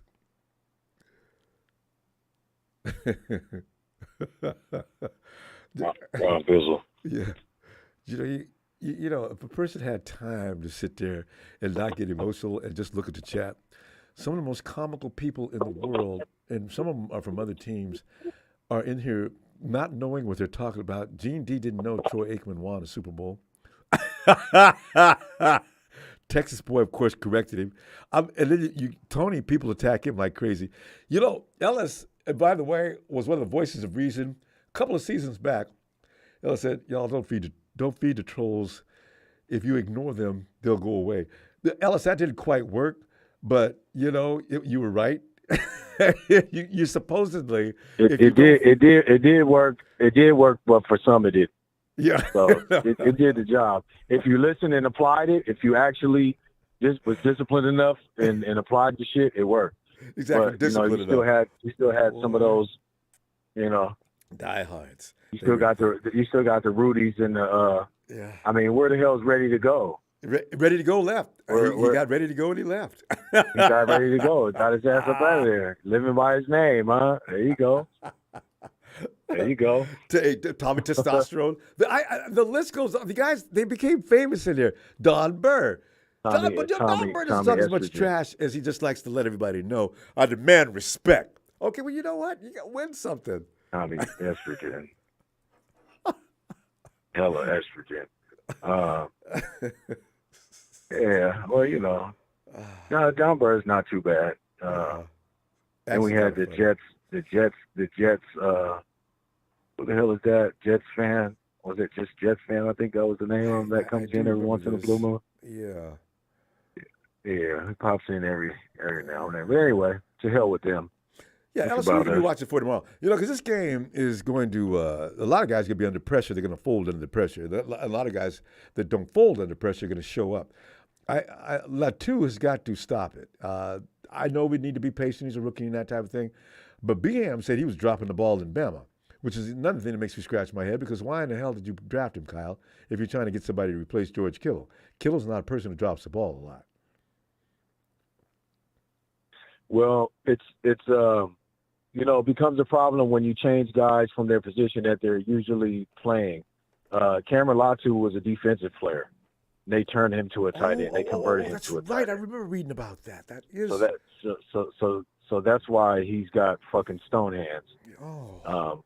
But right. you know, that stuff doesn't work for everybody. If you're not a natural athlete, like you can't just change them, show them something, say, here, try this. You know, some people will master it and some people will disaster it. Good way to put it. Absolutely right. You know, but I mean, it's got to be in you. It's got to be in you. If you're a pass catcher, if you're a ball player, if you're just an all-around natural athlete, you could pick up anything. You can master playing badminton, you know, fucking volleyball, you know, anything. You know what I'm saying? That's the kind of, I mean, I could play anything. You know what I mean? If you showed me how to do it, and I did it a few times, you got a competition on your hands, you know. But everybody and other players as well, other, you know, people that are just well versed and stuff, and being able to do a multitude of things athletically, but not everybody's like that. So, you know, Cameron's having a hard time. I don't know how the hell he made it as a tight end for Alabama. You know, it's a top 5 program and was able to be a tight end and get drafted as a damn tight end. He should have been a 7th round pick. What did Saban see? You know, he would have got picked up in like the 6th or 7th round. Easily. So, yeah, hey, Ellis, you know, you talk about athleticism. Make sure, are your kids playing soccer? Zamari's playing. She's the. You know what? She's the all around. She's a lot like me. She can do anything. See, so I'll have her coached, do it. Her and Amaya. Exactly, because I've coached baseball players and football players, kids, and I noticed my soccer players always stood out. I mean, they just had athleticism, speed, agility. They just were good athletes. You know what? If you got a kid, have him play soccer if you can get him interested. Something happens out there that makes them super athletes. So, yeah. Yeah. Yeah. Well, because the majority of all sports is, on your feet unless you're, swimming, unless you're a damn swimmer. Play tennis, basketball, football, lacrosse, baseball. You're using your legs a lot, Yep. Coordination. and all those different sports and whatever else. So, yeah, soccer's. I mean, you gotta be a big time athlete to play soccer. As much running and stuff that you have to do. And it's endurance. very good. Oh, my God. I hated soccer, but That's I played hard it every once in a while during the recess and stuff like that. But I was just, I was the basketball, football, The and big three. my Yeah. buddies wanted me to play baseball. I wish I would have played baseball because, when you're a left-hander and you play baseball, Oh, you're like yes, you're an you're like a asset. unicorn. Yep. Yeah, I didn't know anything about that shit. Anyway, but tomorrow I think that it's the thing about. Did you have a show since our last game? No, as a matter of fact, I've been out getting rid of some of the things that I lied about earlier in the year. So, yeah.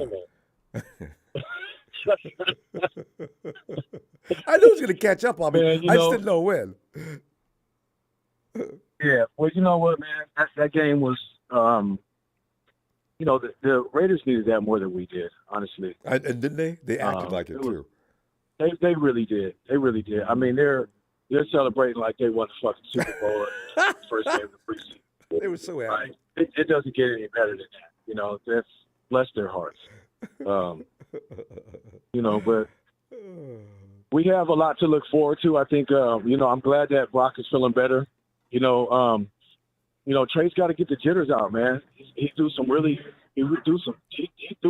cannons, some really great passes. It looked like the offensive line was collapsing a lot when he was in, and then there was times where he was holding on to the ball a little bit too long. There were some guys that were open. He just got to get on the hop with his decision making and stuff like that. But I know it seems like he's trying to be too perfect. Well, he's trying to be too perfect because he's worried about the skepticism, the criticism, and everything that's going to happen if he throws a pick, if this happens or if that happens. So he's finding himself trying to be perfect instead of just playing and letting it rip. Like, so just throw it because they're going to talk about you anyway. Just throw the ball. Just don't tune out the noise and play. Yeah, and get on the hop with it. You know what I mean? So I think he's going to play better. Coming in after Sam Darnold gets that first half. I think he'll be hungry. I think he'll come in and he'll make a statement. And hopefully, Sam upholds and maintains a good, steady flow with the offense. We are playing the Broncos, Sean Payton's Broncos, and we got to come in ready to play. Because their defense is going to come in and try to hurt us. Yep. Yeah. DJ Jones, I don't think is playing because he had an injury the last game, so at least we don't have to worry about seeing DJ. He's a starter anyway, so I don't think that he would get much. Or Mike. Anyway, but I don't think Mike is going to be playing either. So, but even if Michael Glinchey does play, that's okay. Javonte Williams. He's got to learn the offense. Yeah. Javonte Williams, though, the running back is supposed to be playing. I heard Sean Payton saying that he was going to be playing. I want to see him. He came in. He was going crazy last year. But he's got that ACL. I think it was an ACL.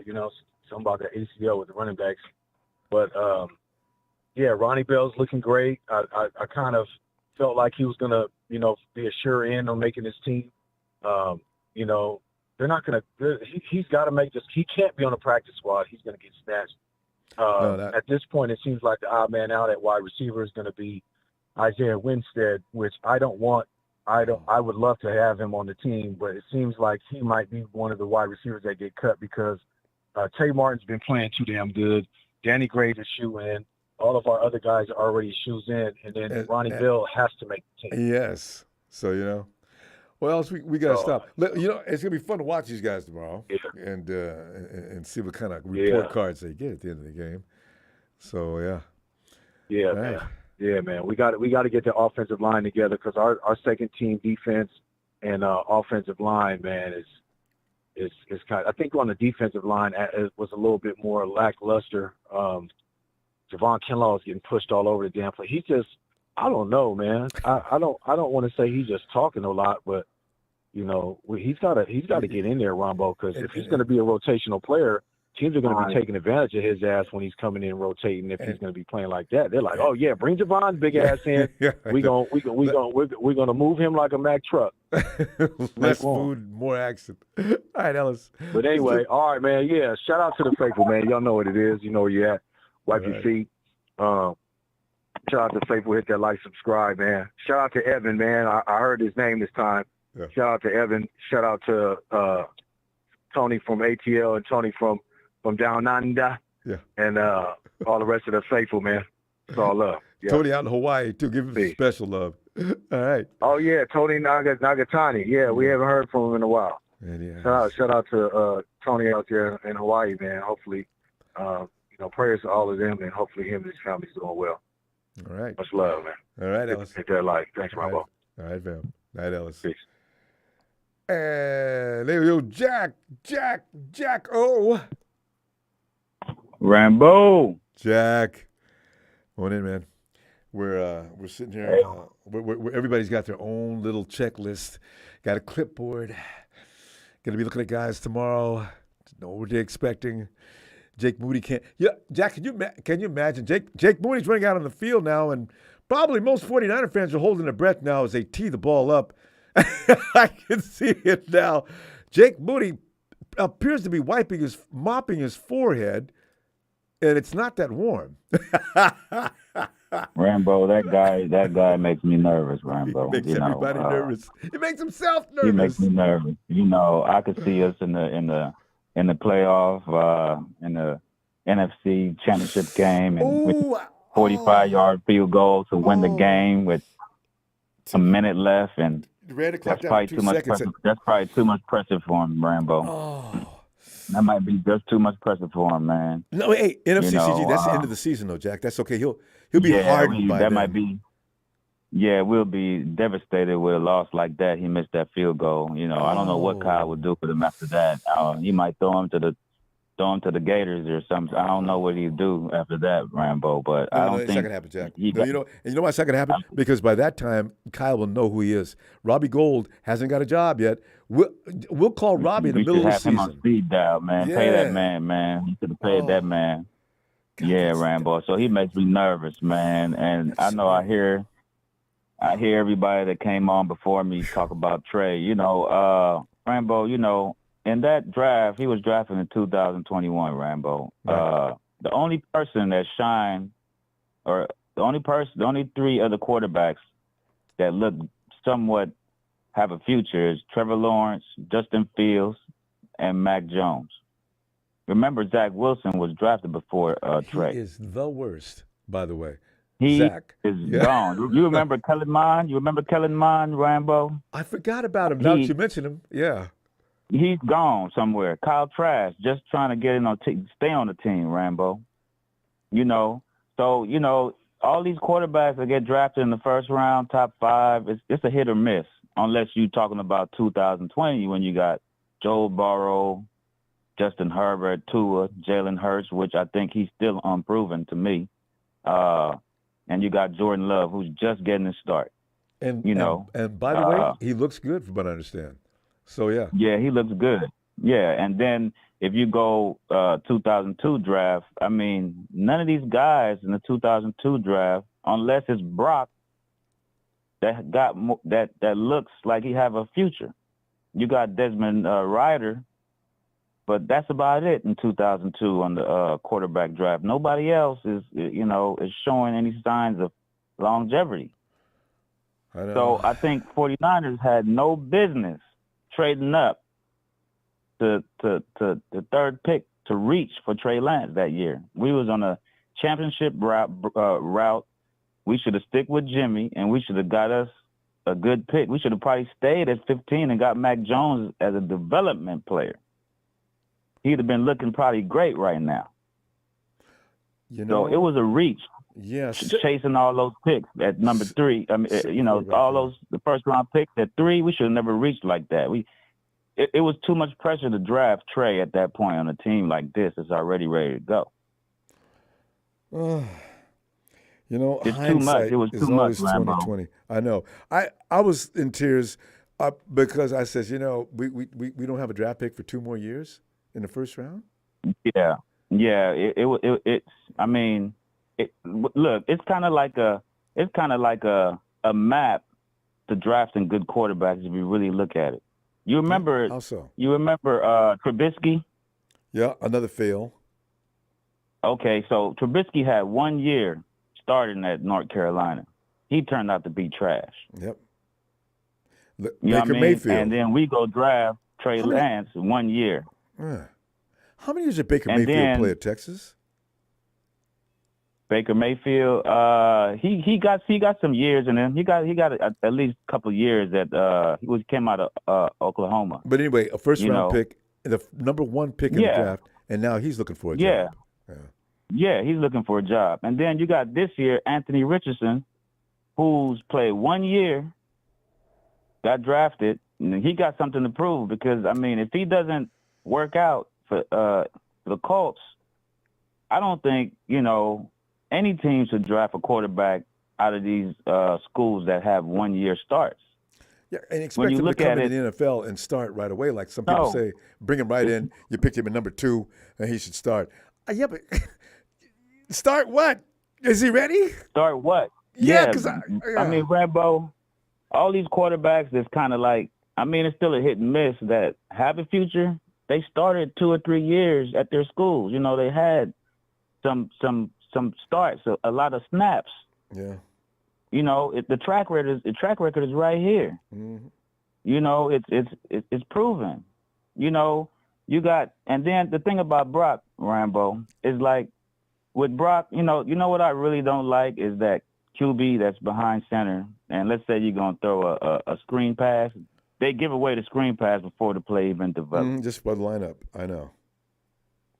And I think Brock would definitely camouflage that screen pass before it develops. That's the thing about Brock. He knows, 4 years, he knows how to give away and make something look like something else. Mm-hmm. He is good at deception. So I think even after the ball's been snapped, he's still at good deception. at Very good. Yeah. And with Kyle offense, that's what you need, Ronbo. That's what you need. You need an actor back there. Mm. Somebody can show you something, you think you got it, and when you look, it's 20 yard, 25-yard pass down the field, touchdown Debo or Ayuk down there. I'm looking forward to when he gets fully accustomed to what Kyle's trying to do. I think people are underestimating him. They think his ceiling is low. I wonder about that. He has too much snaps, Rambo. He has too much snaps at Iowa. Is that Iowa he came out of? He had too much snaps, But moving on from there, I know one of them callers was on Kinlaw. Man, we still trying to replace D-Folk, man. That's going to be an ongoing issue. We got Hargrave. Man. Remember we gave away D-Folk for Kinlaw. He talked a lot of shit. I remember he got on what's old boy name that's on YouTube? Grant. Grant Cone. Grant. Yeah. He damn near put Grant in the grave, and he still hasn't showed up yet. That was scary to watch, wasn't it? Jack, we're going to run out of time. Respect my name, Rambo. And had food in his mouth. Respect my name. And he's still getting pushed around like a baby with a pacifier in his mouth. Oh, my gosh. Come on, man, Rambo, man. Tomorrow. Come on, man. He might get cut. Yeah. All right, Rambo, enjoy the game, man. Enjoy the game. Appreciate you, Jack. I think you should cut him, man, and trade him and get some picks back for him, man. That wasn't worth no 15 pick, man. He still ain't worth it, man. Come on now. We do our worst work in the first round. round. All right, Rambo, man. Enjoy your night, man. I know you got other callers. Everybody want to call in and say they 3 cents. Yeah. I said my 2 cents.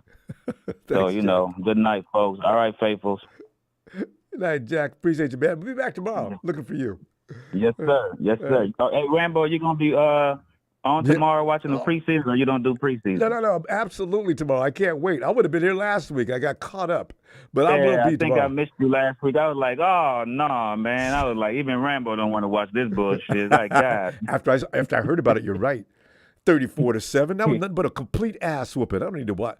Dang, that's just depressing. Got Raider fans around my neighborhood got their chest out with the. Oh my gosh! I had to remind them it's a preseason game, man. But anyway, I'm out, Rambo. All right, Next Phil. caller. Press that like, y'all. Thanks, Jack. Night, Phil. Cardinals, y'all are relevant. Rams, y'all some bums. Seahawks haven't won a ring in 10 years and counting, Rombo. Damn it, I know that can't be fun. What's the word, Rombo? What's the word, man? Season starting, fam. It's time. Yes, sir. Yes, sir. Ah, yeah, Rombo. I bet you thought I wasn't going to say nothing about Trey. I told y'all. Didn't I? Jalen's been telling us about this. Here we come. He being negative. He didn't get a chance, Rombo. He didn't get a chance. Rombo. Now, it's two things you worry about with your rookie quarterback. You draft the quarterback. Two things that you're looking for. Number one, is the game moving too fast for him? Trevor Lawrence, Zach Wilson, Justin Fields. Trevor Lawrence first year, Zach Wilson. The game just moving too fast for him. Number two, can they overcome a bad roster? AKA what we're seeing with Justin Fields right now. Mm-hmm. He had a bad roster. He did. Rombo, Deshaun Watson threw for 4,800 yards, 33 touchdowns, 7 picks, 112 QB rating in 2020. The Texans went 4-12. Yeah. So no matter how good you play at quarterback, depending on your roster, there's only so much you can do. So how fast the game moves and the roster around you. Rombo, nobody's ever talking about mechanics. Why are we still talking about mechanics with Trey Lance? This is the NFL, brother. This isn't college. This isn't the G League and the NBA. We shouldn't be having to still teach you how to throw a football in the National Football League. That's a problem, Rombo.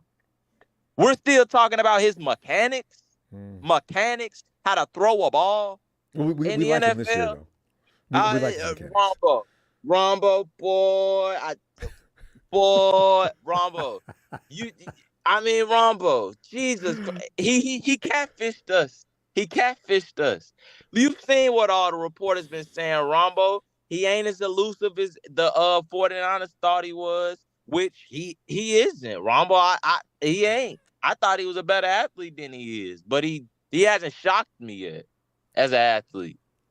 I just feel like it was a huge and it wasn't his fault. It's just a huge swing and a miss, Rombo. And I would have kept Jimmy, honestly. I would have drafted a tackle in 2021, and I would have kept Jimmy. But for whatever reason, Kyle, his ego, he didn't want to get overshadowed by Justin Fields' athleticism, and he knew he wasn't going to get credit for NFL-ready Mac Jones. So his ego put him to draft Trey Lance because he knew he was going to get credit for him, which, Kyle, And I'm starting to buy into that, too. I feel really you, Rombo. I feel you. You know why? Because you go to a primetime game, they're going to always pull up this one screen. Kyle Shanahan with Jimmy G, Kyle Shanahan without Jimmy G. They're going to always pull that up, Rombo. And that had to be killing him. Just killing him. He hated it. So now he wanted to get a quarterback that he was going to get credit for. And guess what? You getting credit for this butt. You're getting credit for that. You're getting credit for that. That's just mean.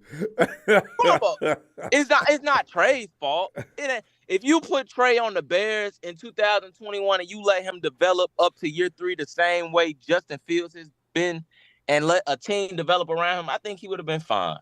But to bring him into an already Super Bowl ready team, a veteran offense that's a hard offense to learn, it's a lot of and pressure. He just played one game in the last 300 days. That's not fair to ask him, Rombo. That's not fair to ask. It ain't. I agree. It wasn't fair to ask. But Jalen, it came down to dollars and cents. Now I really do believe that Jimmy Garoppolo or any quarterback that got paid over $20 million was just going to be too expensive for the 49ers with the plan they have in place. They want to build around the quarterback and get a quarterback that's just marginal enough or just adequate enough. Rombo, last caller said it best, Rombo. We should have just stayed at 13, took Mac Jones. Rombo, you telling me you don't think Mac Jones, his rookie year that went to the Pro Bowl, and with Deebo Samuel that went all pro, you don't think that we beating the Rams in that NFC Championship game with Mac Jones? I do not have any doubts. Jimmy G would have beat him if he wasn't been hurt. You know what? Ronbo, They if we coulda got got- Mac Jones as our quarterback that year, we're probably winning the Super Bowl. I'm gonna just be real. The thing is, Jalen, remember Kyle already admitted that he was torn between Jones and also Trey. I'm cool with Mac Jones at 13, but don't trade up to 3 for him. If Justin Fields should have been at 3, Ronbo, I've said this numerous times, and y'all can say all y'all want about this motherfucker's stats, 50 throwing percentage, and all of this and that. Ronbo, how them stats look when he played us? Now say what y'all want about how his season stats look, how he looked when he played the 49ers. Had us having a goddamn heart attack out there. So I don't want to hear nothing about his stats. Because he know how to play against us. And that's hey, if he can perform against a top defense, he can perform against anybody. True. That's my opinion. Well, no, that's my opinion. That's what I'm saying.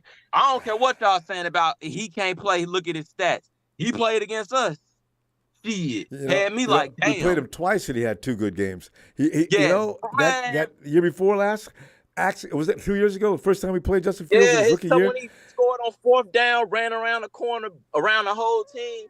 My defense didn't know where he was. Oh, Ronbo, you can't teach that, Ronbo. You can't teach nothing like that.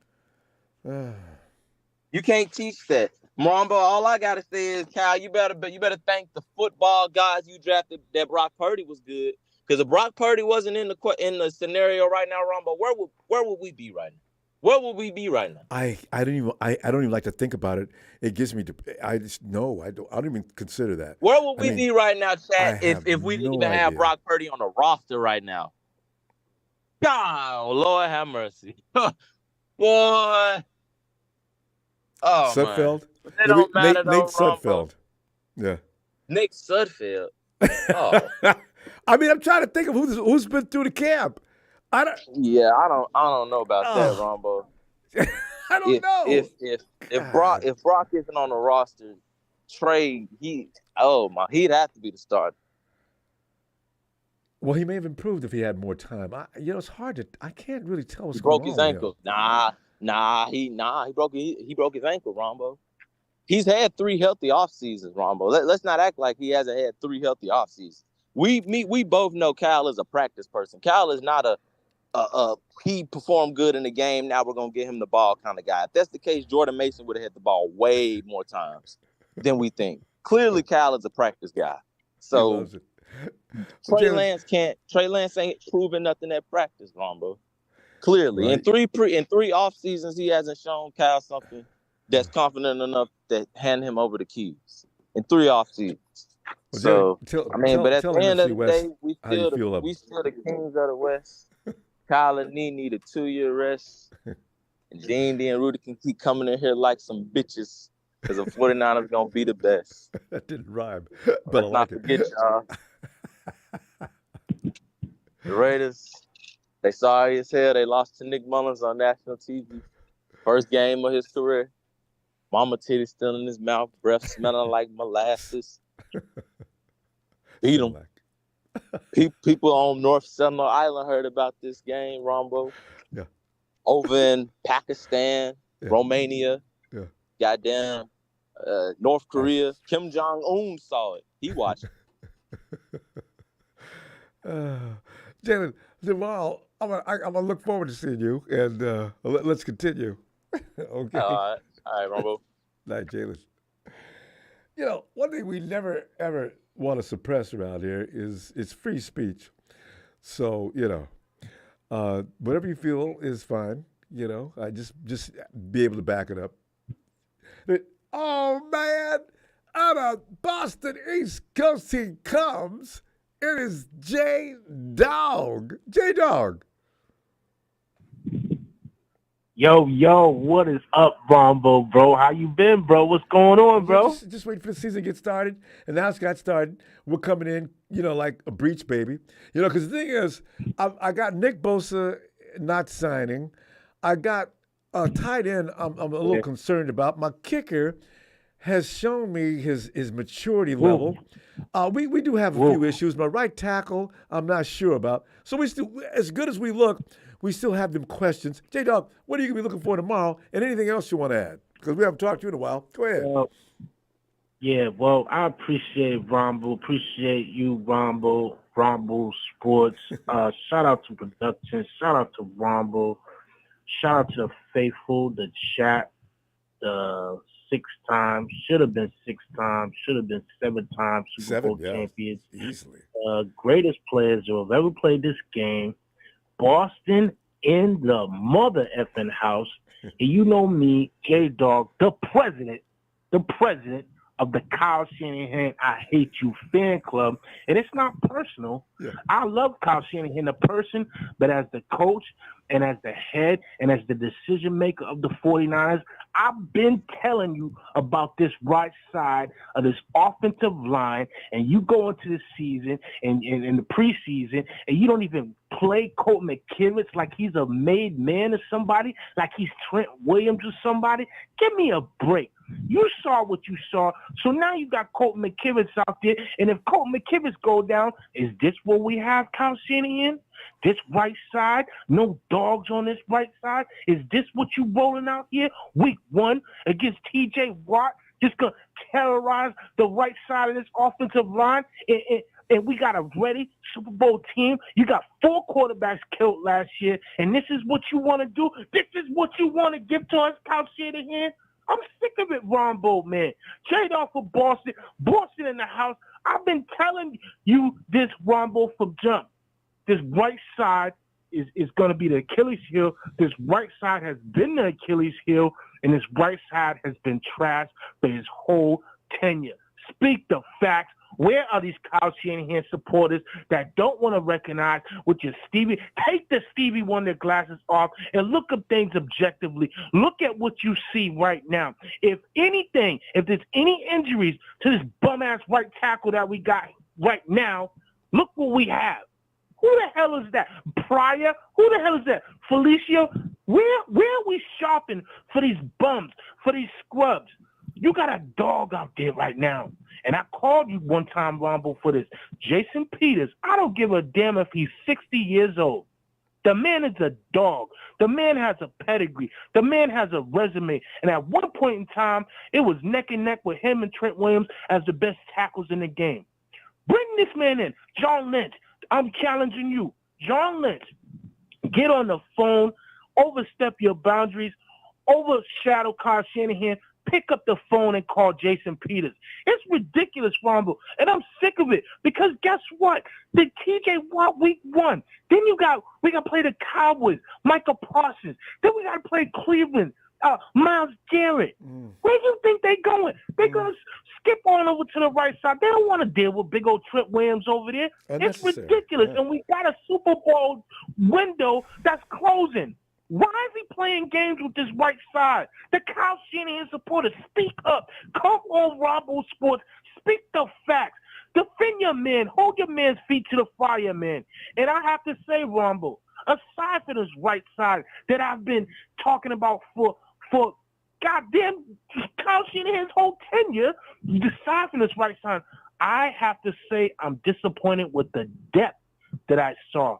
I was very disappointed with the depth in regards to the defensive line, in regards to the secondary, and my man from the Falcons, the slot corner we had, got caught looking in the backfield. And I know it's one game. I know it's the first preseason game, but we lost a Menahue. We lost Ebukam. We lost Jimmy Ward. These are heart and soul depth players that all these players now coming in. We got basically, if you're looking at it, we got like a whole new team now, man. We got a lot of guys who need to prove that they can hang with all these top dogs that we got, man. And I'm a little worried about that, man. And first of all, I need Shanahan to really look at this. Like, yo, we got probably this year and a half a year of a window to win with the way the offense, the way the whole team is constructed. And Kyle Shanahan, man, wake your ass up, man. Because I don't know what's going on with this right side. Where are you shopping at for these scrubs? Where are they? Like, get out of here. Get me a dog on this right side. I'm sick of it, Ronbo, man. And I want to say shout out to the callers before, man, because he was spot on. And the caller even before that was spot on, man. And I'm so thankful. I'm so thankful that the faithful, shout out to the faithful in the chat, shout out to the faithful worldwide, that we're finally seeing the decision maker for the 49ers. Kyle Shanahan has totally neglected this right side. You saw what you saw. Believe in what you saw. Okay? The man's rolling into the season with Colt McKivitz at right tackle. Shout out to Spencer Buford. He's cool, but he's young, and he needs some help over there. You know what I mean? And I'm not really mad at him, but we need a dog over there. And we've been needing a dog over there. You know? And I'm just so sick of the Shanahan supporters neglecting that, and they want to talk about this and that, and they want to talk about how he could design a play. It don't matter. I don't give a damn if you get a guy while you can't protect a quarterback. How many quarterbacks got to go down in 1 year? How many quarterbacks got to go down in one game? Shanahan, wake your ass up, man. I'm sick of it, Ronbo. And the season ain't even started yet, man. I want to win, man. I want this 6 win. We need the 6 win. Teams are getting better, man. Teams are getting deep. And they're building teams to try to stop us. I noticed that everybody's running our offense. Absolutely, man. Getting crazy. J-Dog, it's always wonderful to hear your thoughts. We got to run up. We got to go, though. But, fam. I appreciate the call, man. I appreciate you taking my call. I got you, yes. Shout out to Ronbo Sports. Shout out to production. Please hit that like and subscribe. Shout out to the faithful in the chat, the 49ers, man. And Shanahan, it ain't personal. You know, it's just, you know, we're the 49ers, man. We're not the Cleveland Browns. We're not the Arizona Cardinals, man. We're the real American team. That's right. And act like it, man. Peace, Ronbo, man. Peace to the chat. Peace to the faithful. Love y'all. Boston in the house, baby. Hey, Let's roll, baby. Incredible message. Appreciate you, fam. Hey, J-Dog, if you got some time for us, we'll be back tomorrow looking for you. All right? Peace, bro. Yes, Peace, sir. Fam. Peace. J-Dog never comes with anything weak. I love it. That's my God. And he does that nonstop from beginning to end. Well, it's a big show. Show you just in time. Ronbo, what's up, man? Yeah, we're just sitting here waiting for the season to get started. We're gonna pretend like last week didn't happen and move on. And show. First of all, the subject tonight is perfect for you because I'm looking at people that I'm a little concerned with for tomorrow's game, and I know you've got at least twice as many as I'm looking at. You're on. First of all, J-Dog, amen. Yeah. That's exactly what I was calling tonight about, and I'm going to piggyback off of what J-Dog had to say because he is absolutely spot on, right on the money. And this isn't just week 1 of preseason, people. You're seeing them with Kyle Shanahan, okay? What you see is what you get on the field. You know? Can you hear me okay? No, I hear you. We can hear you. What you see is what you're getting on the field. If that's our depth, our starters better not go down. That's all I'm going to say. Otherwise, we're screwed. That's alarming. The lack of depth we have this year. Depth and talent wins championships, Ronbo. Not just talent alone, not just talent by itself. We have great talent, but also depth behind the talent wins championships. And right now, we don't have it. And it showed in week 1 of preseason this year. And that is alarming. Yeah, but a lot of those guys are... If Colt McKivitz goes down, we're screwed. A lot of those guys aren't going to make the team, though, Show. Oh. You've seen a lot of insurance salesmen and backup and people like that. They're going to be going back to their old jobs, or else going back to school or something. You know, I mean, those are guys trying out, so we can't take it too serious. Colton needs a backup, and if Colton goes down and that backup is below average, we're screwed. Yeah, the offensive line is... We can't keep quarterbacks healthy. That is a consistent theme ever since Kyle and John have been here. We cannot keep our quarterbacks healthy like J-Dog alluded to. You know, and that's the most important position on the field. I don't care what anybody says. We can't make it without a quarterback. Are you kidding me? Look at the last 7 years. Where's the ring? Every year our quarterback has been hurt. Every year. And that has been our Achilles heel. That is exactly why we do not have a Super Bowl. It's because we had an unhealthy Jimmy Garoppolo in 2020, 2021. Well, he was in 2019, yeah. 2020, yeah. 2021, 2018. We have a 70%. We have a quarterback who damn near had Tommy John surgery, and it's about 70%. I don't give a shit what anybody says. He looks completely sloppy in practice right now. Those interceptions are concerning. Whether people like to keep track of them or not. That shows the arm strength actually really 100%. Is it? Well. That's why they're keeping track of that, because he's coming off a major injury. So now I don't know. Your speaker went. You're sort of. I've never heard this sound. Can you hear me now? Oh, that works. Okay, go ahead. Okay, yeah. He's coming off they're keeping track of those interceptions because he's coming off of a major. Like I said, he damn near had Tommy John surgery. He's coming off a major elbow surgery on his throwing arm.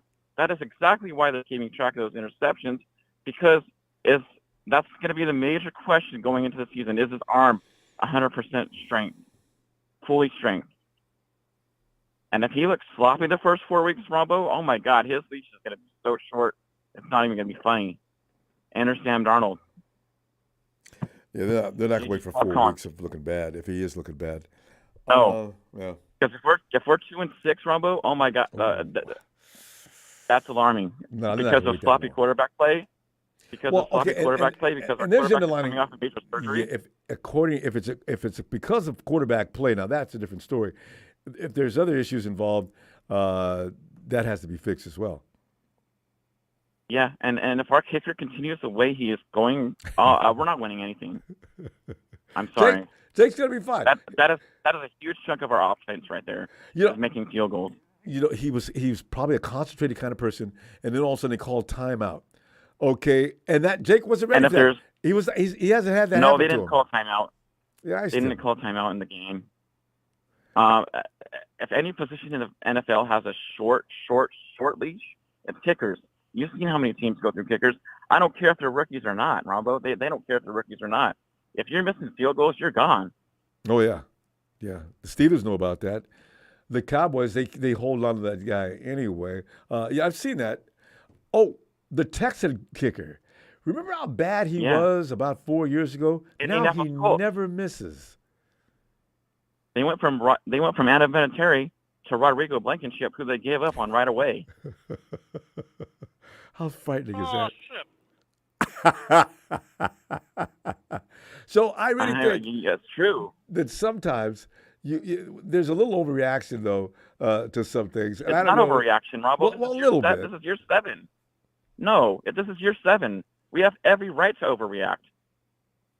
Now, I can understand if it was year 1, but now it's year 7. We have every right to overreact at this piss-poor performance of depth we saw on the field on week 1. Well, yeah. That is concerning. Yeah. Our starters better not go down. That's all I'm saying tonight. They better not go down this season. So there are some guys. I think our depth is a little better than most teams, though.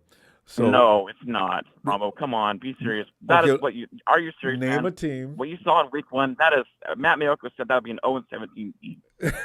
Did Matt say that? No, the thing is, though, those were guys that are trying to make the team. We have to distinguish between auditioning and the real team. I think we're starting to look at a practice team that's trying to earn a job as the real team. That's not the team. Those are guys. I understand that's we're not looking the real at. team. Yeah. That's the depth, Ronbo. That is the depth. If any of our stars go down, we're screwed. Okay. And we can't keep quarterbacks healthy. Yeah. No, I do have some concerns about the offensive line, but beyond that, I'm not really worried. I don't know why everybody is or anybody is. You should be worried, man. I mean, come on, stop living fantasy land. The defensive line, I don't agree with that. They're going to be good. I do not imagine them having trouble. The guys on the defensive line are going to be fine. That rotation is going to be hot and heavy. Javon Kinlaw needs to start talking and start showing. I don't know if Hargraves is going to move the needle. We have You don't yet think to so? fill that void Well, of. see, so you don't have any reason to believe that, Forrest though, Buckner. because he's already proven that he can do the job. We'll see. He's one of the best in the league.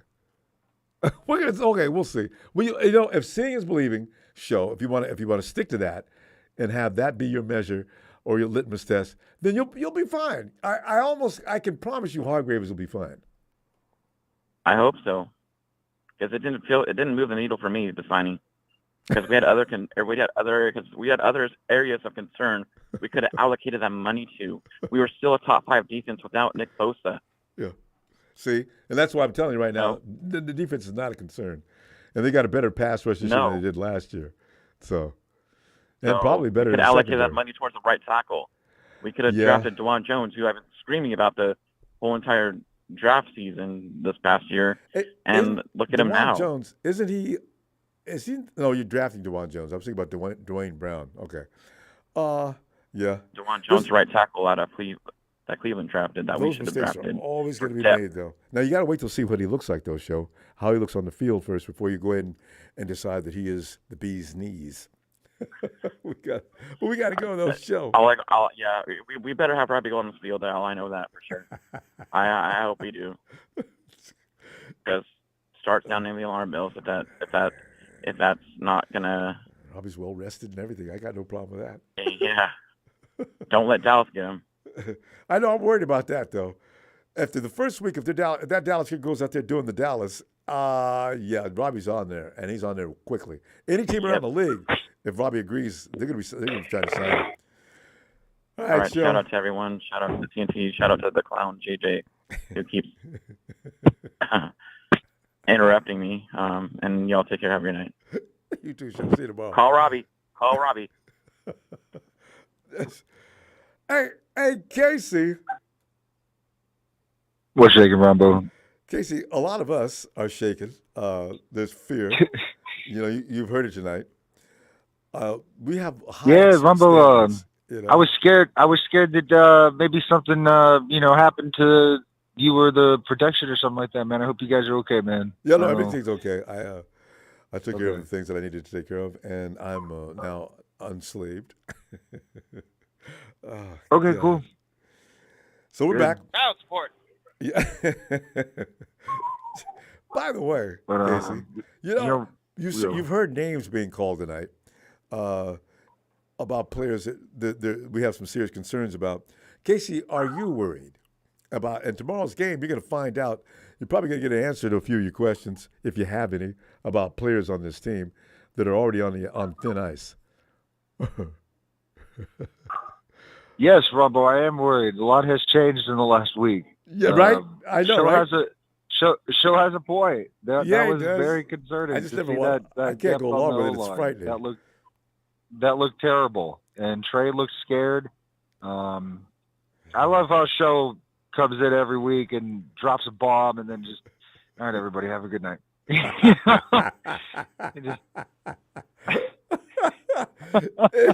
It's like that dinner party you went into, and things got out of hand, and everybody had to go home. And as you're leaving, the host says, "All right, everybody, have a good night.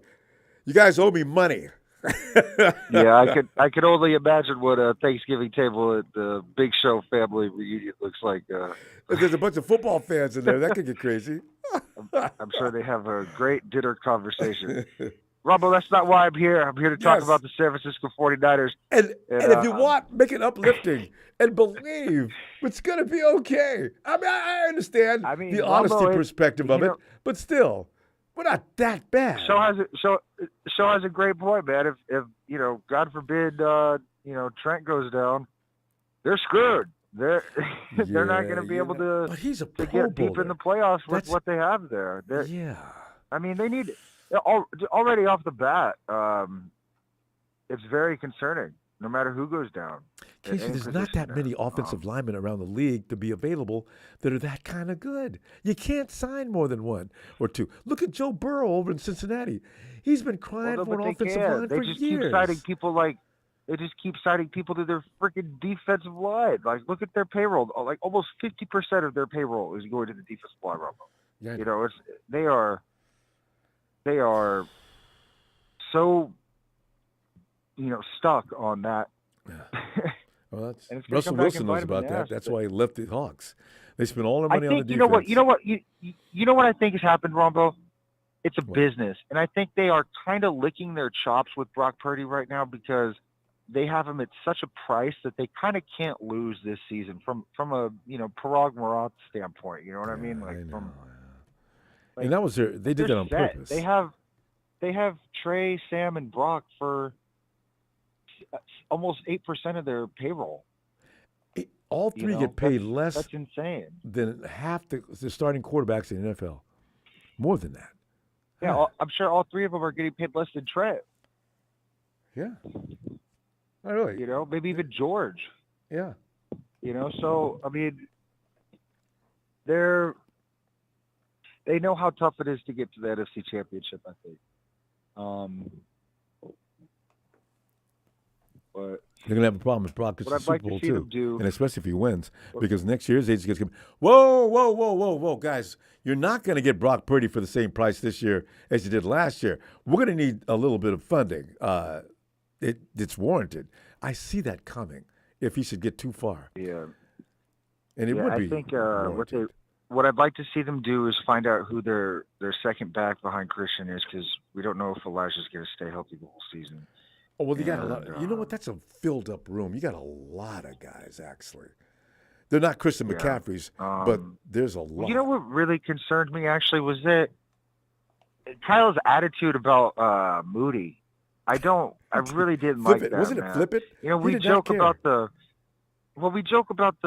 Kyle didn't see the play and stuff, but then, like, you know, when he said, like, he does great in practice. I mean, what, Kyle? Like, this isn't practice anymore. This, you know, what is Kyle going to say that at the end of the season if he misses a kick? Well, he did great in practice. You know, You better not. I really didn't like that. I thought that was bad coaching, bad leadership. So I don't know. Maybe they're Kyle missing. excused him now. He won't do it later, but he excused him now because he figured he was under a lot of duress. He's a rookie, and maybe the stress was overbearing for him. That calling. The Raiders knew just how to get rid of any confidence he had by calling them timely timeouts. And then he walks back out there. What am I supposed to do now? You're supposed to kick the ball. Oh, okay. That was not what I thought would happen. I had two bets on that game. I had the Niners to cover the 4 or whatever in the over, and then we 4-point favorites. And then to hedge it, I had the Raiders in the under. So for the Raiders and the over to hit was pretty crazy. I mean, I had a really good take at Chargers in the over. Yeah. Anyway, I didn't even know I didn't know bets were on. That was disconcerting. I'm like, no, how is this possible? The Raiders and the over, like, give me a break. Preseason. You know, now the Raiders are all like Super Bowl. You know, I know, right? Would you people calm down? It's a preseason game. When you celebrate like it's, my God, I understand there was a lot of talk and parties all over the place. I said, come on, what are you going to do? The regular season comes and you don't win. You guys, everybody's going to be on suicide watch. My God. So yeah. Yeah, and you know another thing too. I mean, Jesus, man, they still haven't signed Nick. I mean. And that's. Yeah, it doesn't look good right now. A lot has changed in the last week or so, and we'll find out tomorrow how Brock looks. Yeah. He won't be out there but for a few minutes, but you just want to see him take a snap. He probably won't even throw the ball. If we lose to the Broncos tomorrow, I think the season's over. I mean, I know it's preseason, but I can't stand Casey. to lose to the Raiders and then Russell Wilson and back-to-back any Wilson's not going to play whether it's tomorrow. Preseason or Well, he might a little, but I doubt if he plays any length of time. I just don't even want to see that man anywhere near the 49ers, to be honest. I thought, you know, Ronbo, I had 2 goals in life. One was to outlive the Queen of England, and the second was to outlive the tenure of Russell Wilson in the NFC West. And you haven't got long to go. You can hang on. You get a Super Bowl in there, too. Casey, we got to go. Yeah. It's getting late. I'm going to have to wrap up here. But listen, I'll be back tomorrow. And don't worry about the Broncos winning or losing. It's all about who we're going to keep and who we're going to let go. All right? Who will survive? Yes. not easy being That a time of year, 49er. Ronbo. The most wonderful time. So bad. Appreciate you, Ronbo. Glad you're alive. Yeah. Thanks for the Thanks, platform. Steve. And My pleasure. yeah, I'll tap in tomorrow. Looking forward to it. All right. Good night, KC. And Bobo says, 1994, we lost every preseason game and then won Super Bowl. I know. I hope we're not getting to the point where we're starting to worry too much about preseason games. That just doesn't. No, those are guys trying to make the team, and that is as much as you should think. Winning or losing that game is not important unless you're Casey putting a bet on it. Matt S.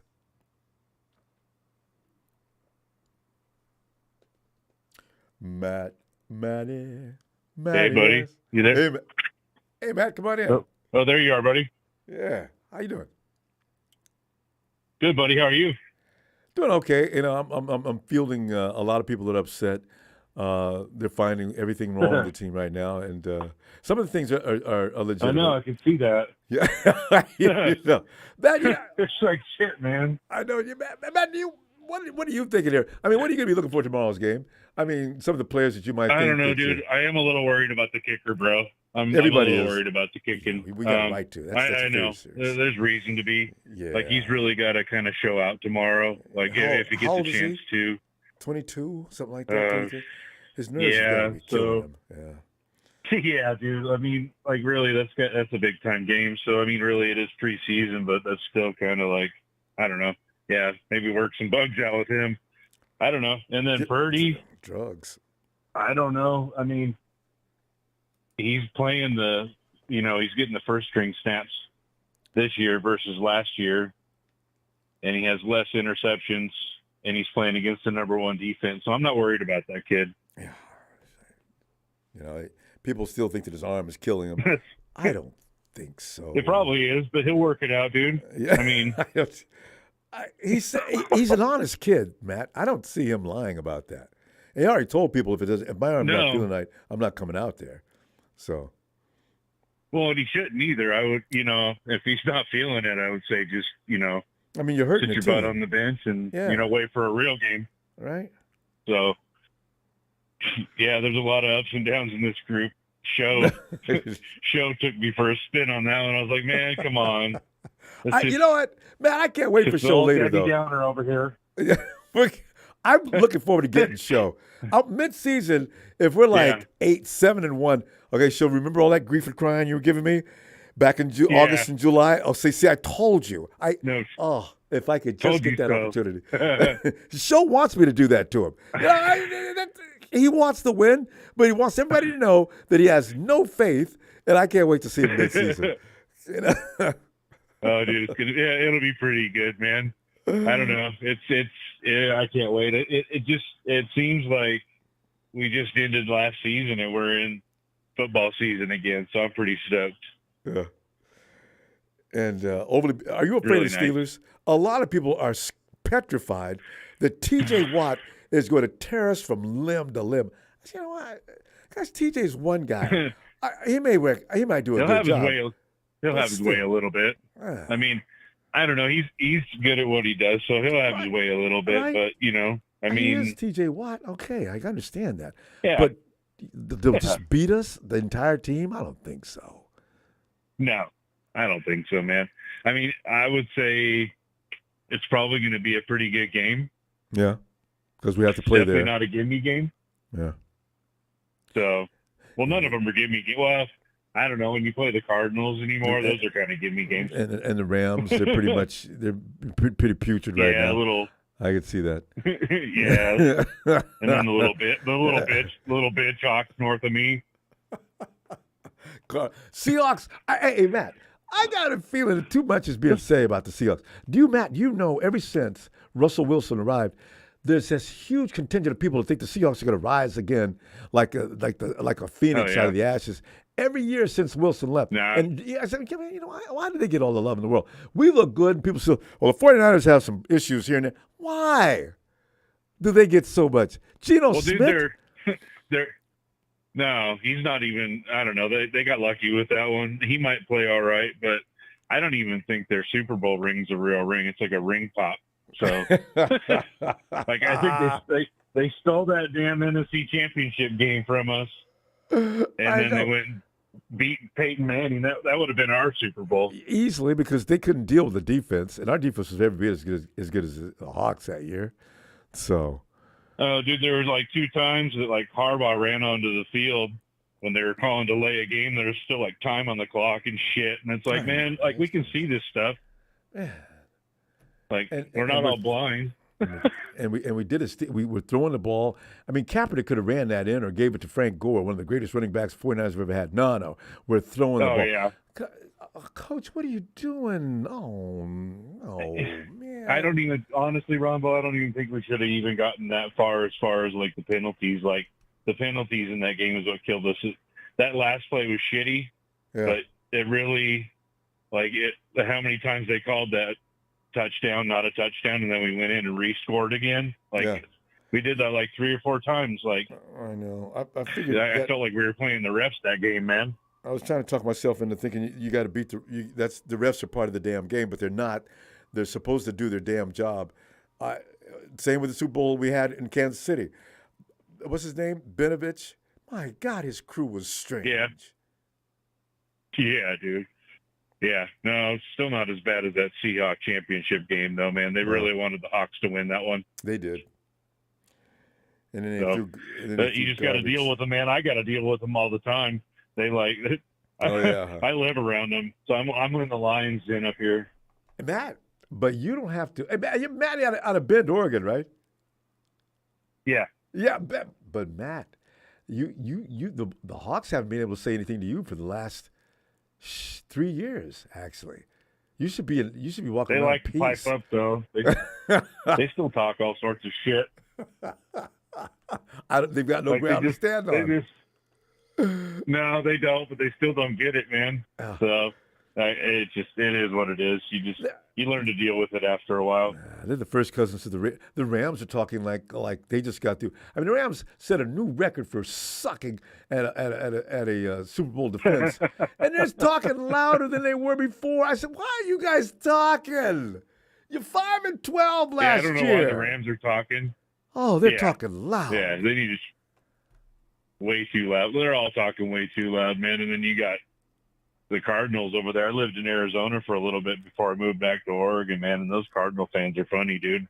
I've never had it. I've never got into it with a Cardinal fan. They don't say anything. They're the Cardinal fans. They know their place. I was down there. When they had their 8-8 season, so they were really pumped up for those first freaking 8 games, dude. And then it was like it all came crashing down, and I was just like, "What now?" Good timing. What now? Hey, when they were winning, though, when Harbaugh, after that year after Harbaugh left, and they were just mopping the floor with us, even then, they weren't talking. I never see them on social media or anything else. I mean, also, you never see the Cardinals talking. 1 or 2 here and there. But for the most part, they're nowhere near as obnoxious as the Dallas fans, the Rams fans, and the friggin' Hawks. No, for being in our division, man, they're pretty quiet. And all things considering, man, the Seahawks won't shut up, and there's nothing worse than a Cowboys fan, dude. Don't get me started, boy. Matt, we're gonna run out of time. Matt, it's always see you on the chat and see you waving. Matty from Bend, Oregon. Hey, listen, got time. See you tomorrow, huh? When I got 2 profiles too, I still have my Mad S, but I've been chiming in as Urbex Overland. Oh, that's right. I knew that too. I knew that because that's got to be Mad S. Just so you know, that's me too. So you might see me on the other one chiming in if I forget. I switch back and forth, so they're both me. All right. Good to hear from you, Matt. All right, brother. All right. Talk to you Have tomorrow. a good night. You too. All right, Don't give the Hawks, and Later. do not give those Hawks 1 inch of a break. All right. Oh, I never do, man. It's all day long. It's relentless, bro. I love it. Night, Matt. Night, buddy. There he goes. Area code is 656. Oh, it's Eli. Eli, come on in. Hello, Rondo? Eli's a Cowboys fan. Eli, I'm delighted. We just got through talking about you folks. Eli, come on in.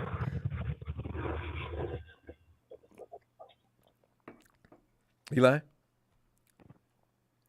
I thought that Eli's one of the cooler Cowboy fans. Eli, he's having reception problems.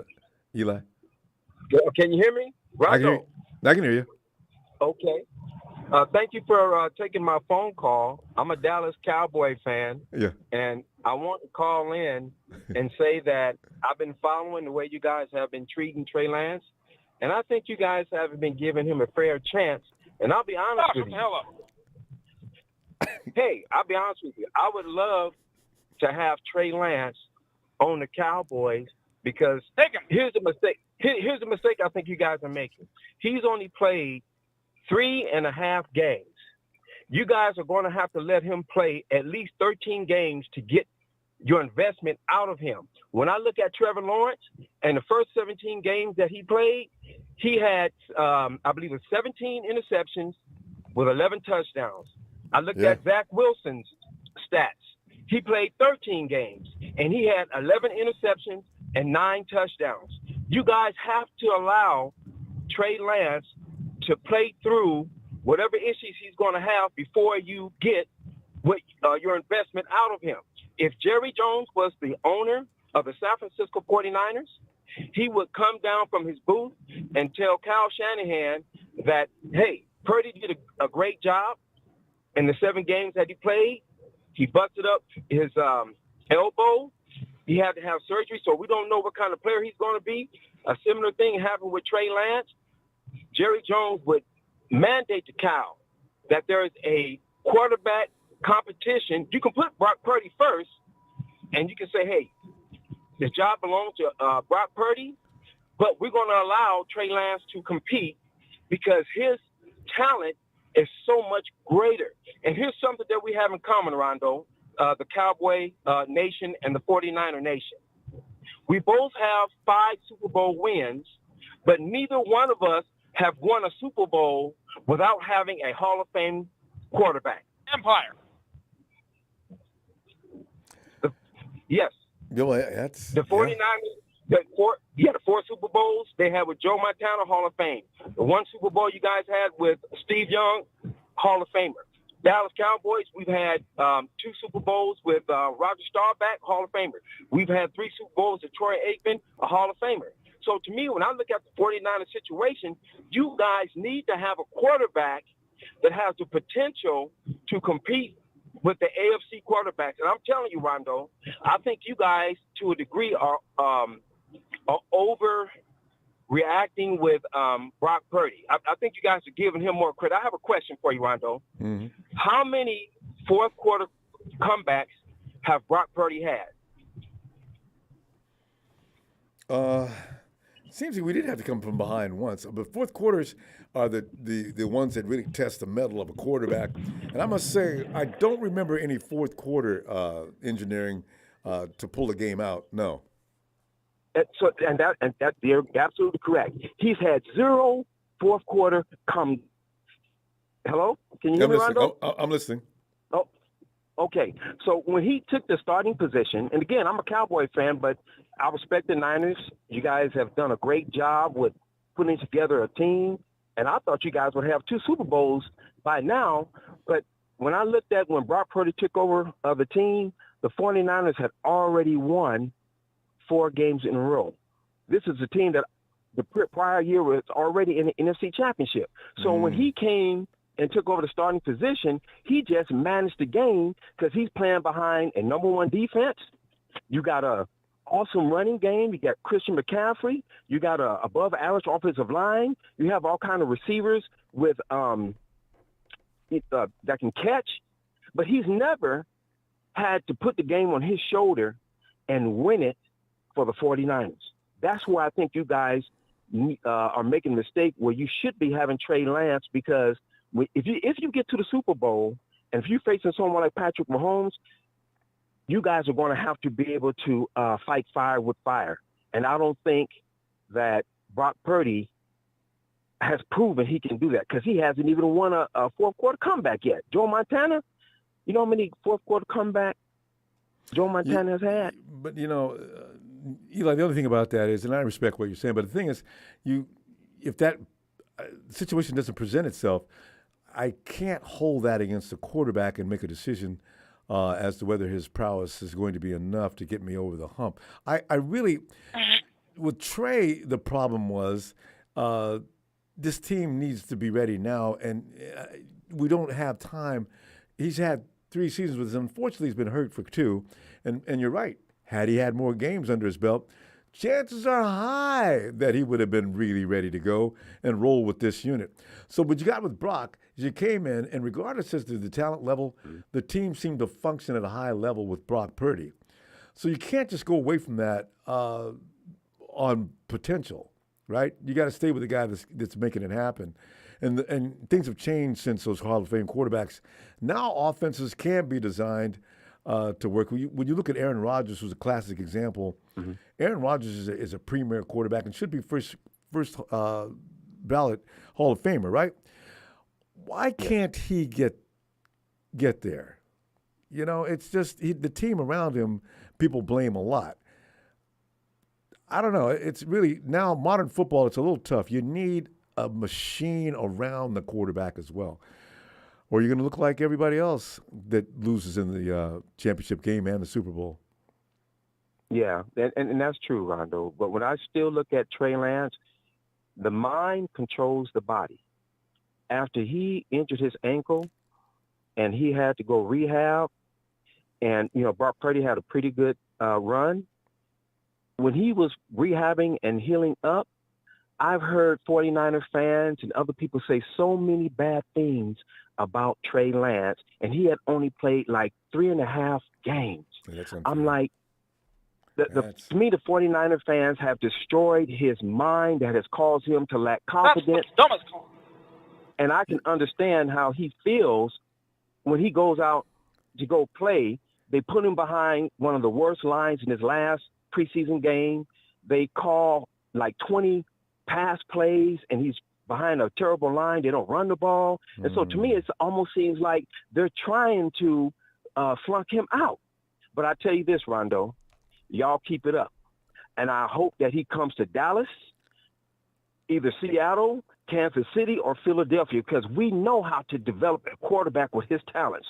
You guys are making a big mistake by not giving him a fair chance, starting with not supporting him. He's wounded now mentally. His talents are there, but he's so wounded mentally that he feels like, hey, I'm not wanted here. No, and he can't even perform at his best. He just needs to be in an environment where we would love him in Dallas. You see what we did with Dak? No, wait a minute. Dak was a 4th-round draft pick. Yeah, I was going to say love him in Dallas. Now, would you? Where would you put him? Would you put him behind Dak? Yes. Yeah. We have right now our backup quarterback is Cooper Rush, and he's decent, but that's all he is. He's a backup. If you want a face of your franchise, we would want somebody like Trey Lance because he can throw, he's mobile, and you put him behind a supporting cast from the owner and the players. He would grow in Dallas. I would love to have Trey Lance. Remember this. Remember you guys had a lemon on your team called Charles Haley? In other words, the Niners didn't want him.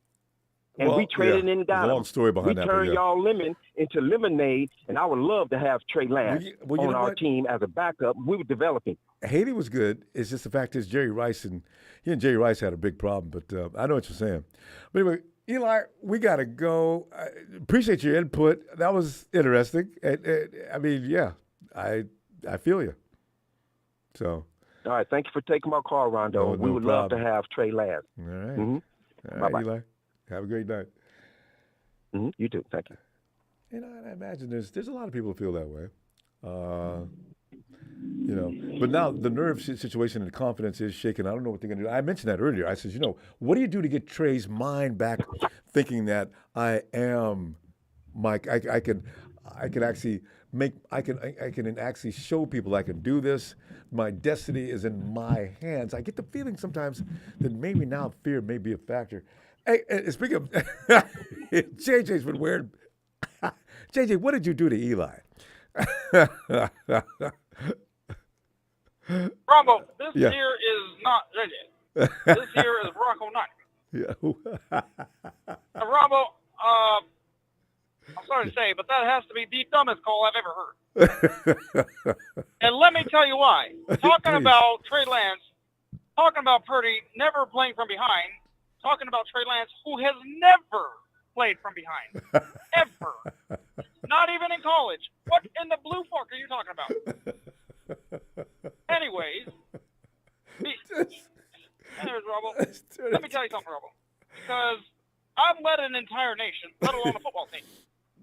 And I'll tell you right now, this team is deeper than the deficit, and I love it.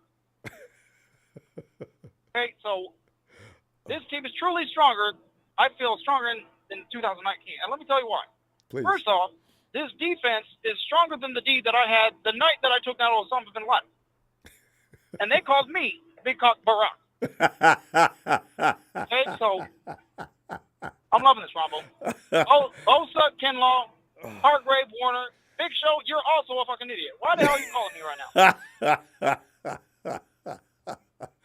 Yeah, Ronbo. Second of all, CMC, Debo Samuel, Jorge Kittle, and Brandon Ayuk are all led by Brock Purdy, okay?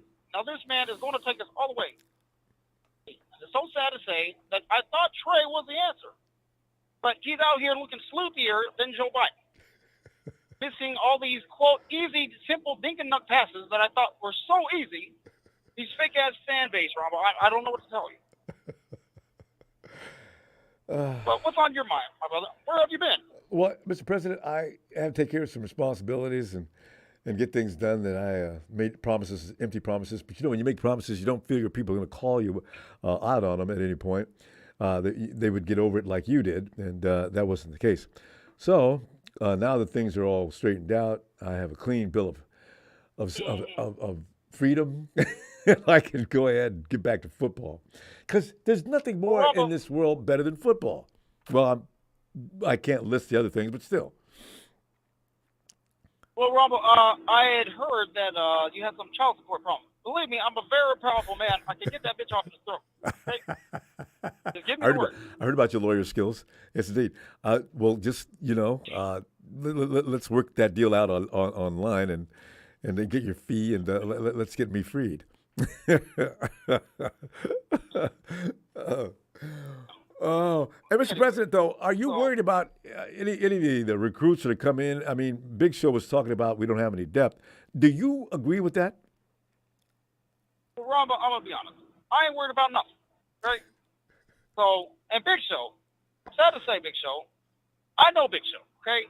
I caught him making out with Donald Trump in the Oval Office. Okay, the grown man is over here playing with dolls. He doesn't know anything about football. Okay, believe me. He doesn't know anything about football. And he did say that he would rather pass on the Super Bowl if it meant that Trey Lance would win it. Yeah. Okay? I heard it. That's going around on the net. Where did I read that already? That's frightening. It's probably because it's true.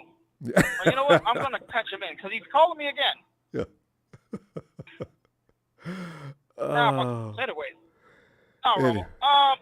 McKivitz, well, I don't know what's up with this fan base. Do y'all think that Shanahan is purposely trying to get Trey hurt by getting this right tackle out there? If that's the case, then you really shouldn't worry about that right tackle. If he's doing it deliberately, what makes you think he's going to do it deliberately with Purdy? Hey, this fan base is so fucking stupid. It's this fan base like this is the reason why I left office. I can't stand this shit. I've dealt with plenty of adversity, Ronbo. Believe me. I'm going to give one thing to Trey. I'm going to say one thing to Trey Lance. Get better, my friend. Because, like I said, I've dealt with a lot of adversity, and I got better. So, Trey, get better, or I'm going to have you audited. Because I still have Biden's number. Trust me. So, anyways, Ronbo, that's it. I'm out. Obama 2024. Yeah, Mr. President, keep doing what you do. You're damn right.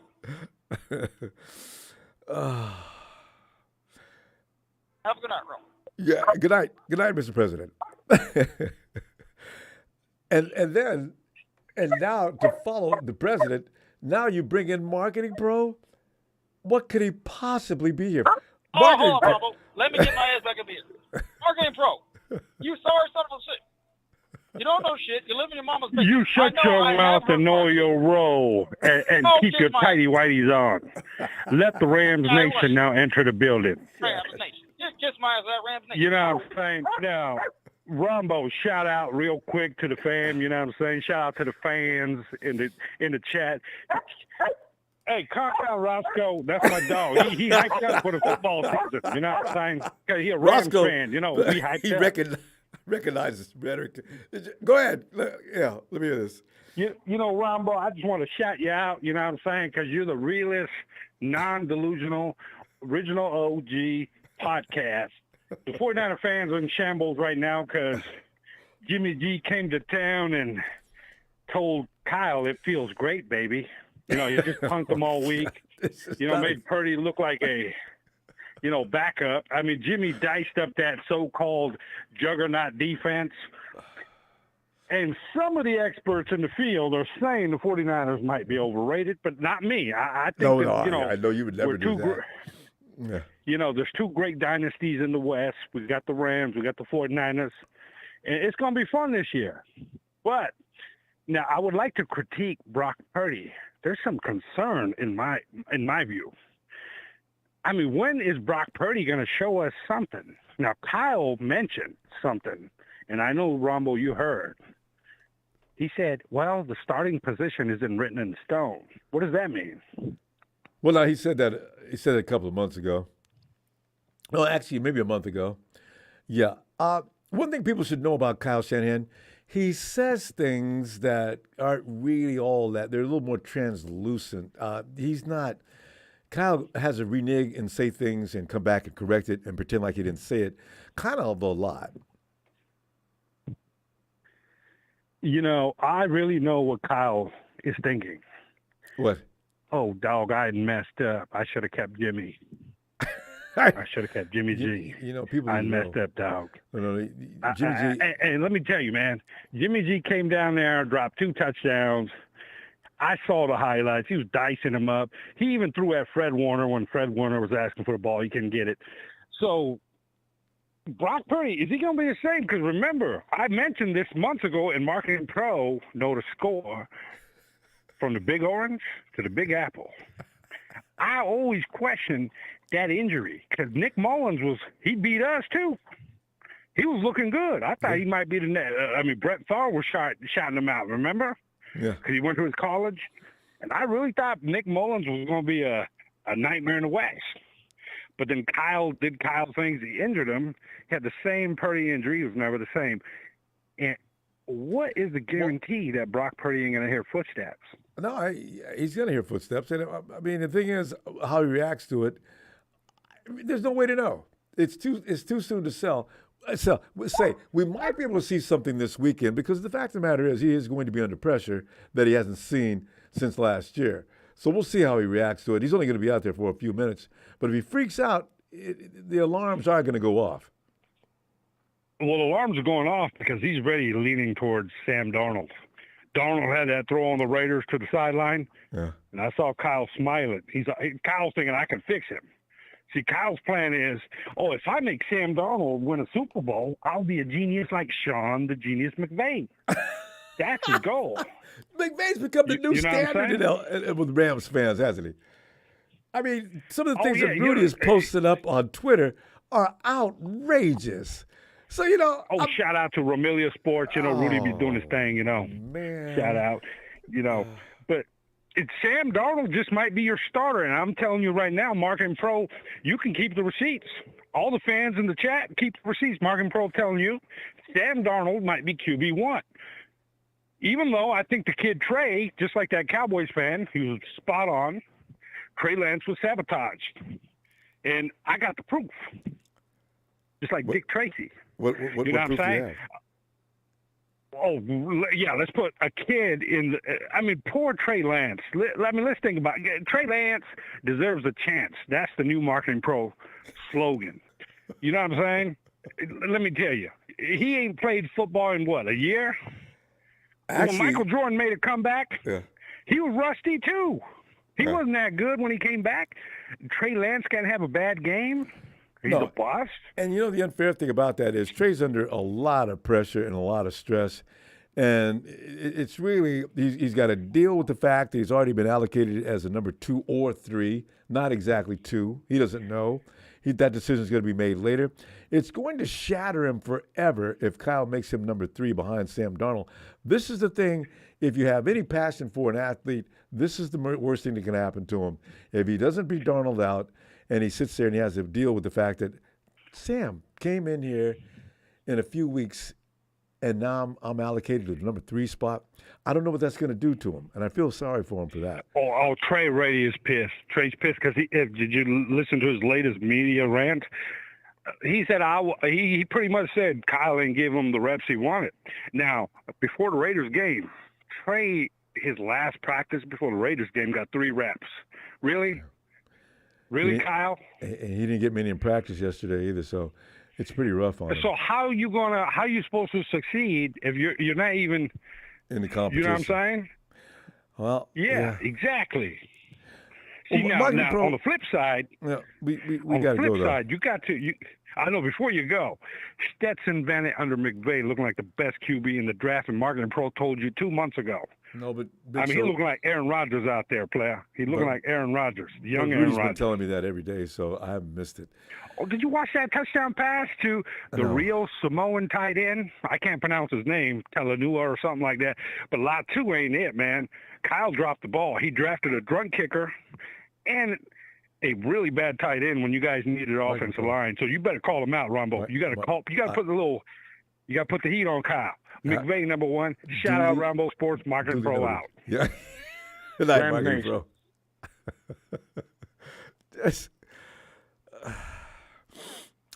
Rakim. Hey, Rakim.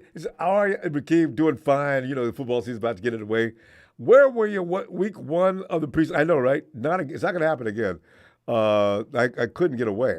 I was tied up in a chair trying to call 911. They kept the phone out of my reach. I was, just hope you're doing well. I love the show. Thanks, Rakim. Thanks for the contribution. We're okay now. We'll be here tomorrow.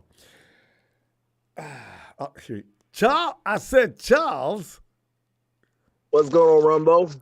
Charles, man, we're sitting here, as you know, looking at what's going to happen tomorrow, some of the things that have already taken place. A lot of people have already lost complete faith in the team.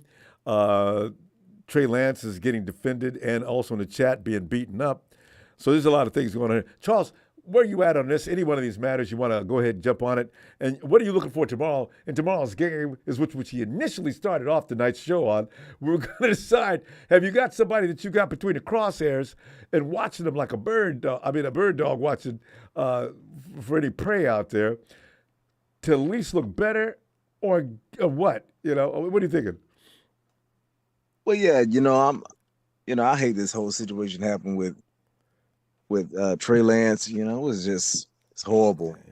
Seeing this kid almost a TV show. I mean, a movie. Seeing this kid, talking about the third string. This guy, what's his name? The third string quarterback. Sam Darnold. Yeah, Sam Darnold. I mean, talking about Sam Darnold is better than Trey. I mean, everybody knows Sam Darnold is not better than Trey. That's a joke. I don't know why the media keeps talking up Sam Darnold, but I mean, he's a joke. He doesn't have good quarterback instincts, good quarterback awareness, and Trey, he does. He just doesn't. For some reason, he has these media enemies that he shouldn't have because he doesn't. He hasn't gone out and stunk it up. He really hasn't had the playing time. So I don't get why the media is against him. I don't know what's going on with him and the media. Something's Charles, going on behind. Had they not traded up 3 spots, people are going on his draft order pick. It's like Jalen always says, it is not his fault that he got picked number 3. There's no reason to hate on him for that, and a lot of people are. A lot of especially media writers. But they're putting it on him. What's I'm saying? They're putting it on, and he's not the. They're making, instead of making the Kyle Shanahan the villain, they're putting it on all on his shoulders, and Yep. Kyle Shanahan, he's putting it on his shoulders too, because when the media asked him about why, why about the reactions of the media to him, he said, well, it's just something that a third round draft pick has to deal with. And I'm like, no, you're supposed to you drafted him. You're supposed to take the blunt of the blows. You're supposed to say, look, it's his development is my problem. I haven't taken time to develop him properly, so he hasn't developed, or he's been injured. You shouldn't just leave him out to dry. And see, that's You the know, problem right there, Charles. No time to develop. So now the media is going to, it's a feeding frenzy on a kid that just fallen in circumstances that pretty much dictate a bad narrative. Trey's going out there and he has no real training so far. He still has a little bit more than a year in college of football and five games? Yeah. Oh, that's really a shame. And then these people that the media's got people thinking that it's just Trey's fault, and then they think that Sam Darnold is better than Trey, and they're expecting Trey to be the number 3 quarterback. Trey is not going to be the number 3 quarterback. If something happens to Brock Purdy, they're going to put Trey in. Sam Darnold is a sideshow. He is the foam that you put on your your coffee to make it taste better. Good. He's just a foam. He has no substance at all to his game. But Charles, he's a one-breed QB. But Trey does have to beat him out, though. He's got to demonstrate that he is better. Because right now, do you see a clear difference between the two of them as what you've seen in that one game? And I know that's not a good sample, but there's not you can't a real beat clear out somebody. difference. But you can't beat out somebody that the head coach, that's already favored by the head coach. How you going to beat somebody out? That's true. It looks like that. Yeah. In practice, all he does is dink and dunk the ball. All he does is do one read. That's the play that's being called. Just like, and Trey got the same play calls. So it's just really hard. You got to do what you're told, but you got to do it well, and then that's where the problem is. Good. I hate this situation. I hate that 49ers, we deserve better than this foolishness that's going on. Oh.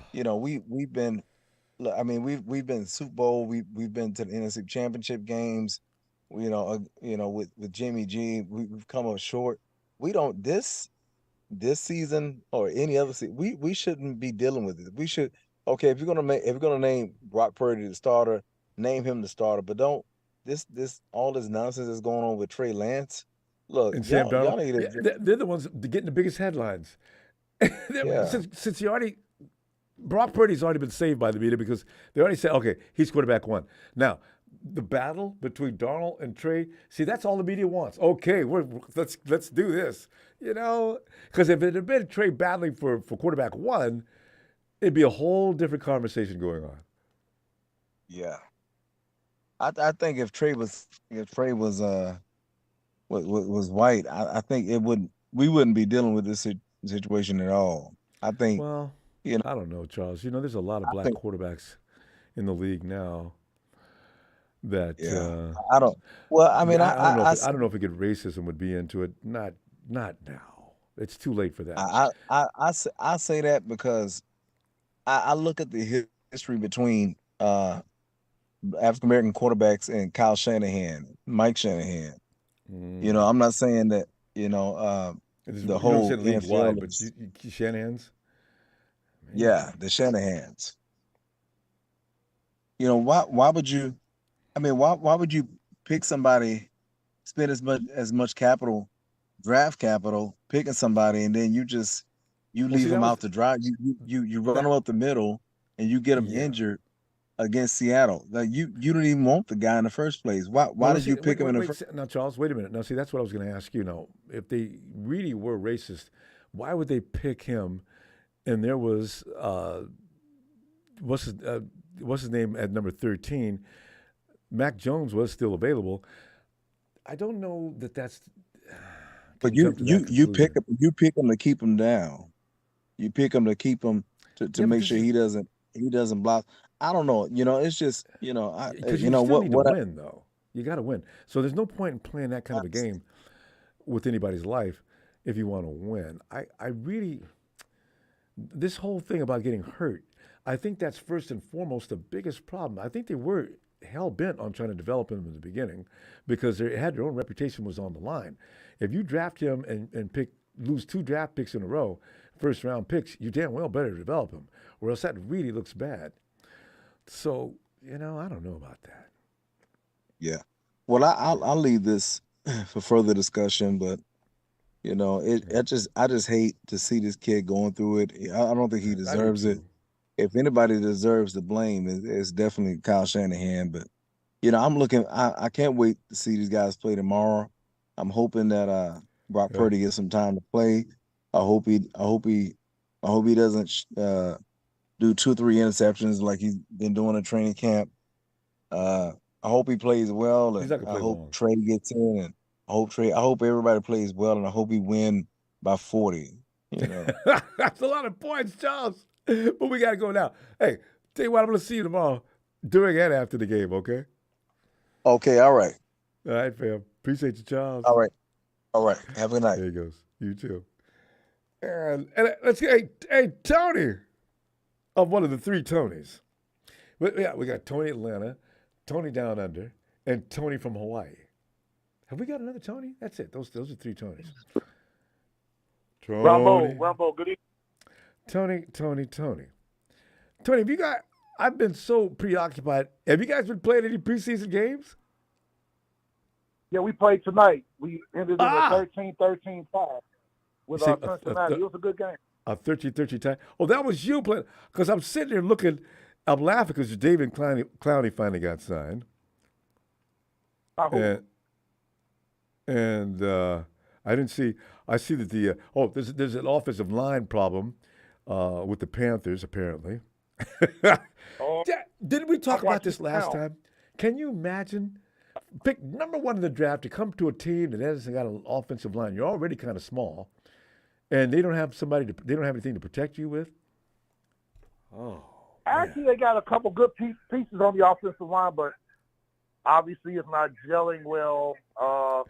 Ronbo, I know I hadn't seen you since last week. Ronbo, the talk of the social media and mainstream media has been Trey Lance. Ronbo, it's a preseason. Whipping him. Y'all didn't play y'all starters. And now, a lot of people have got y'all for dead and switched and said, now, see, y'all was going to win the division. Well, they were trying to say that anyway. But that quarterback situation, if it's not ironed out, we're not winning anything, according to a lot of them. Yeah, you're right. Wow. And then this one publication that had y'all 13-4, and so I changed my mind. The Niners are going to be 9-8. I saw that 9-8. I saw that one. Yeah, I'm out y'all mind. I call this, they overreacted, man. But Ronbo, I will say this. I'm concerned about your backup offensive line. If any of your starters go down, y'all in trouble. All of us I got to get those backups in shape. All of us are. And you know what? At least an offensive lineman or 2 always gets hurt in the 49ers. We get one hurt. Trent Williams is not going to give you a whole season. He hasn't since he's been with us. Trent Williams is tough, though. No matter what happens to him, he'll be back.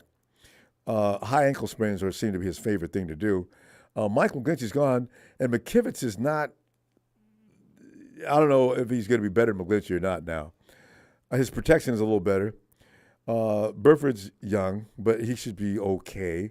Aaron is Banks is going to be okay.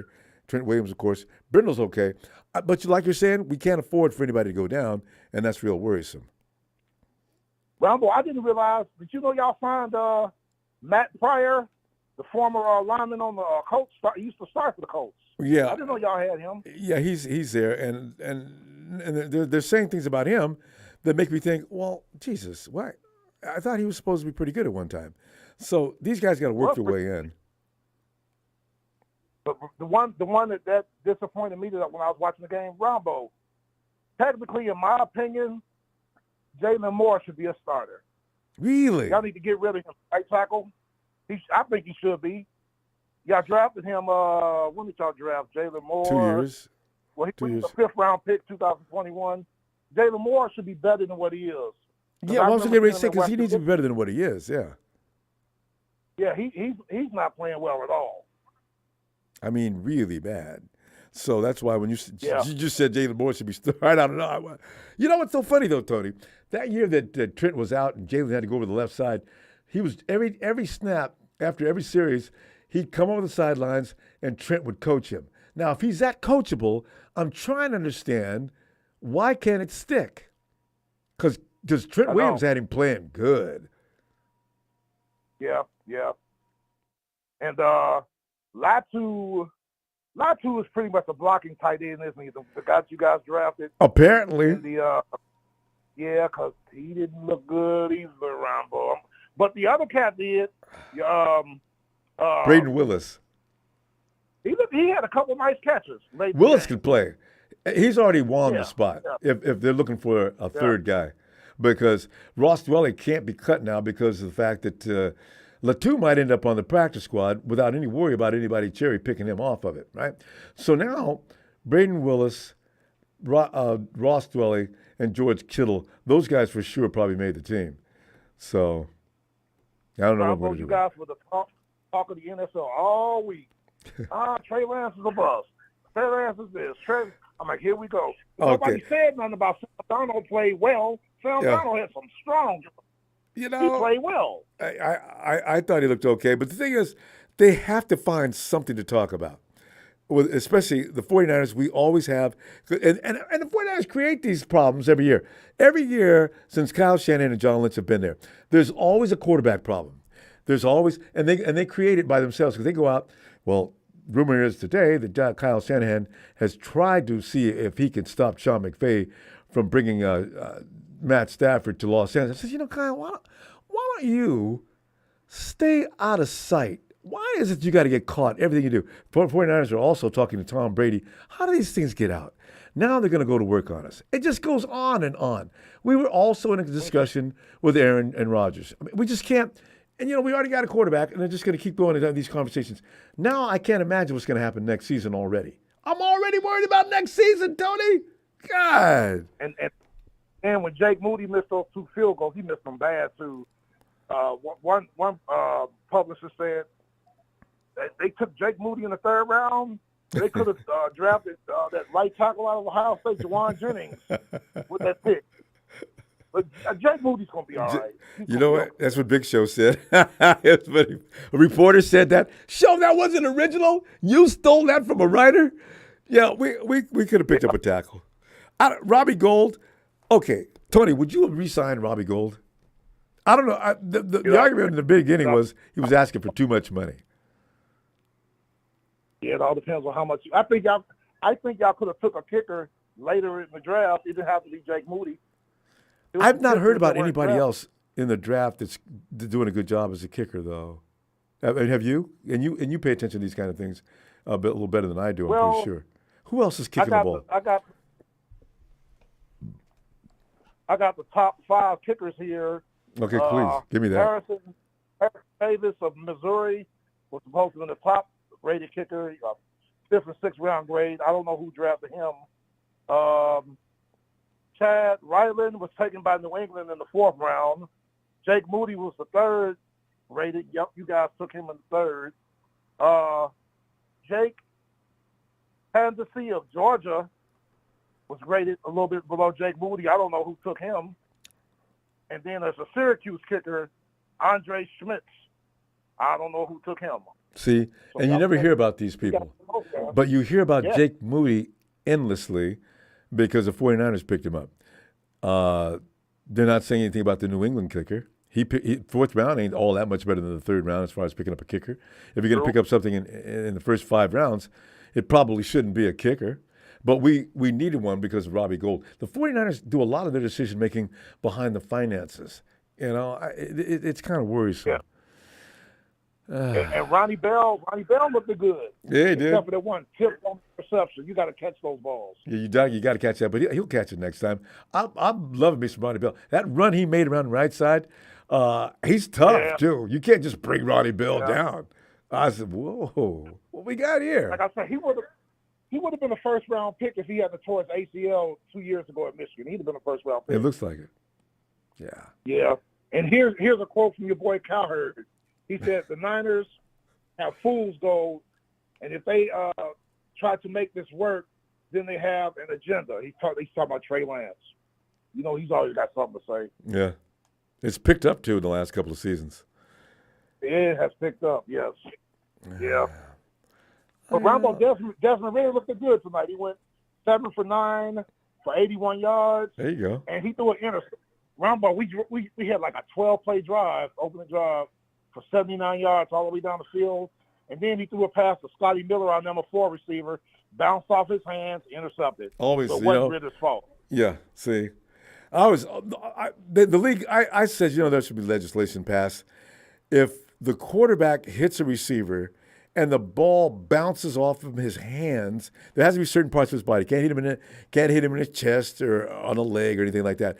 If the ball bounces off a receiver's hands and into the hands of a defender, that should not go as an interception against the quarterback. I got a lot of argument about that, though, but I'm standing by that. That's not the quarterback's fault. Out of the Falcons says Desmond Ritter threw it.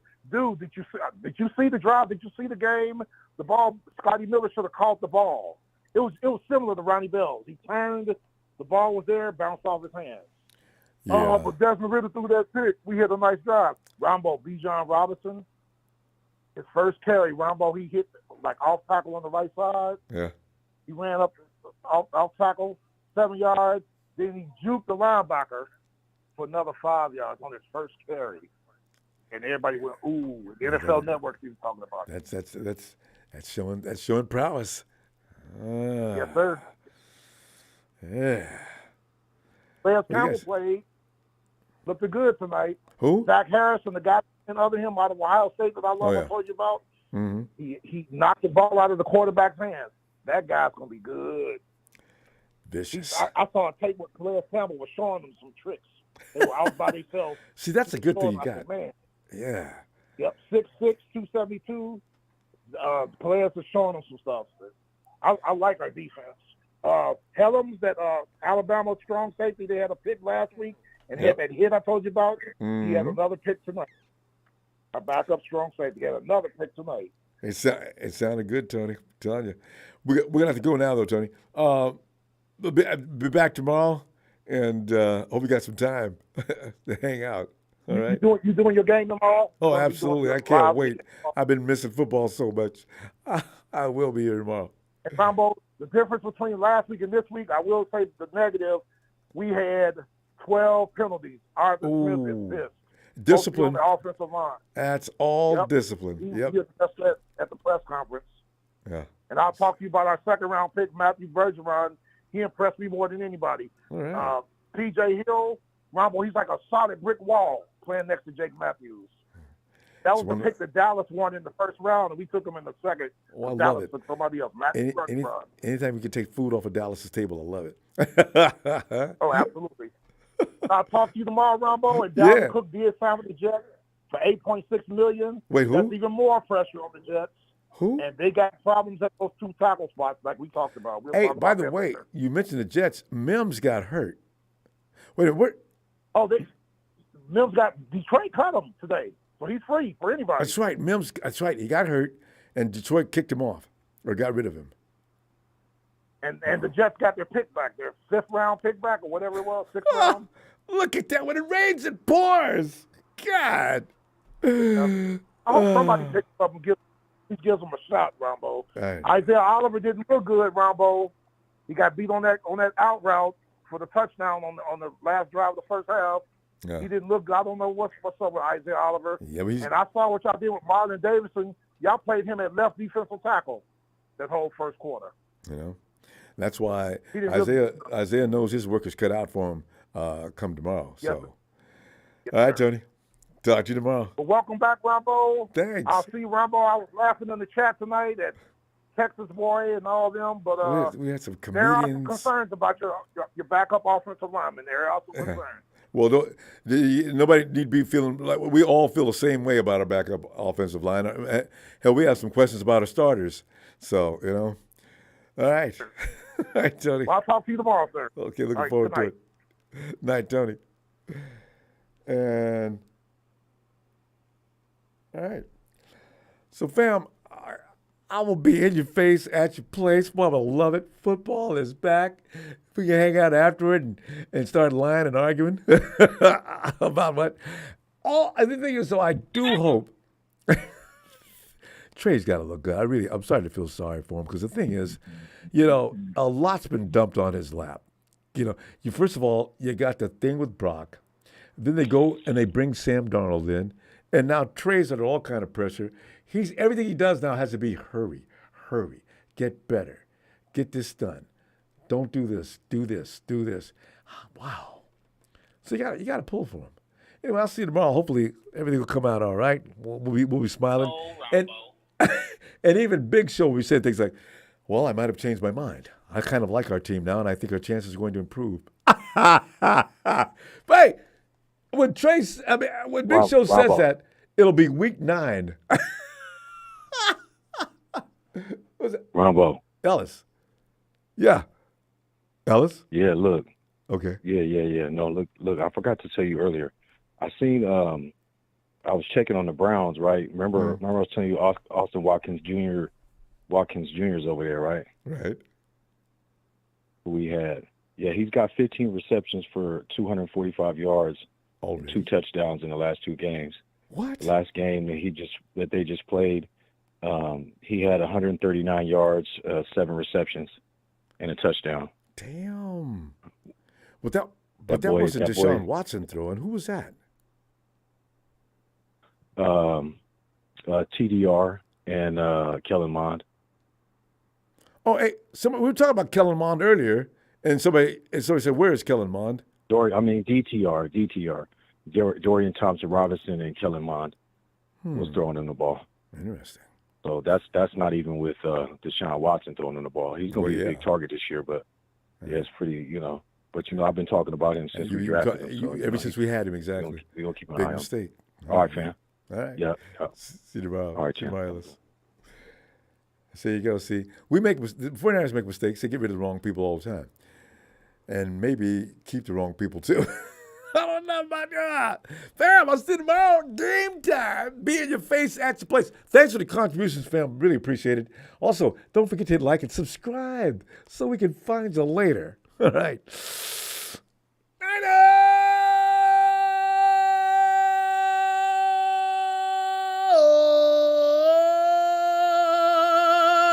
Game time, baby. Yeah.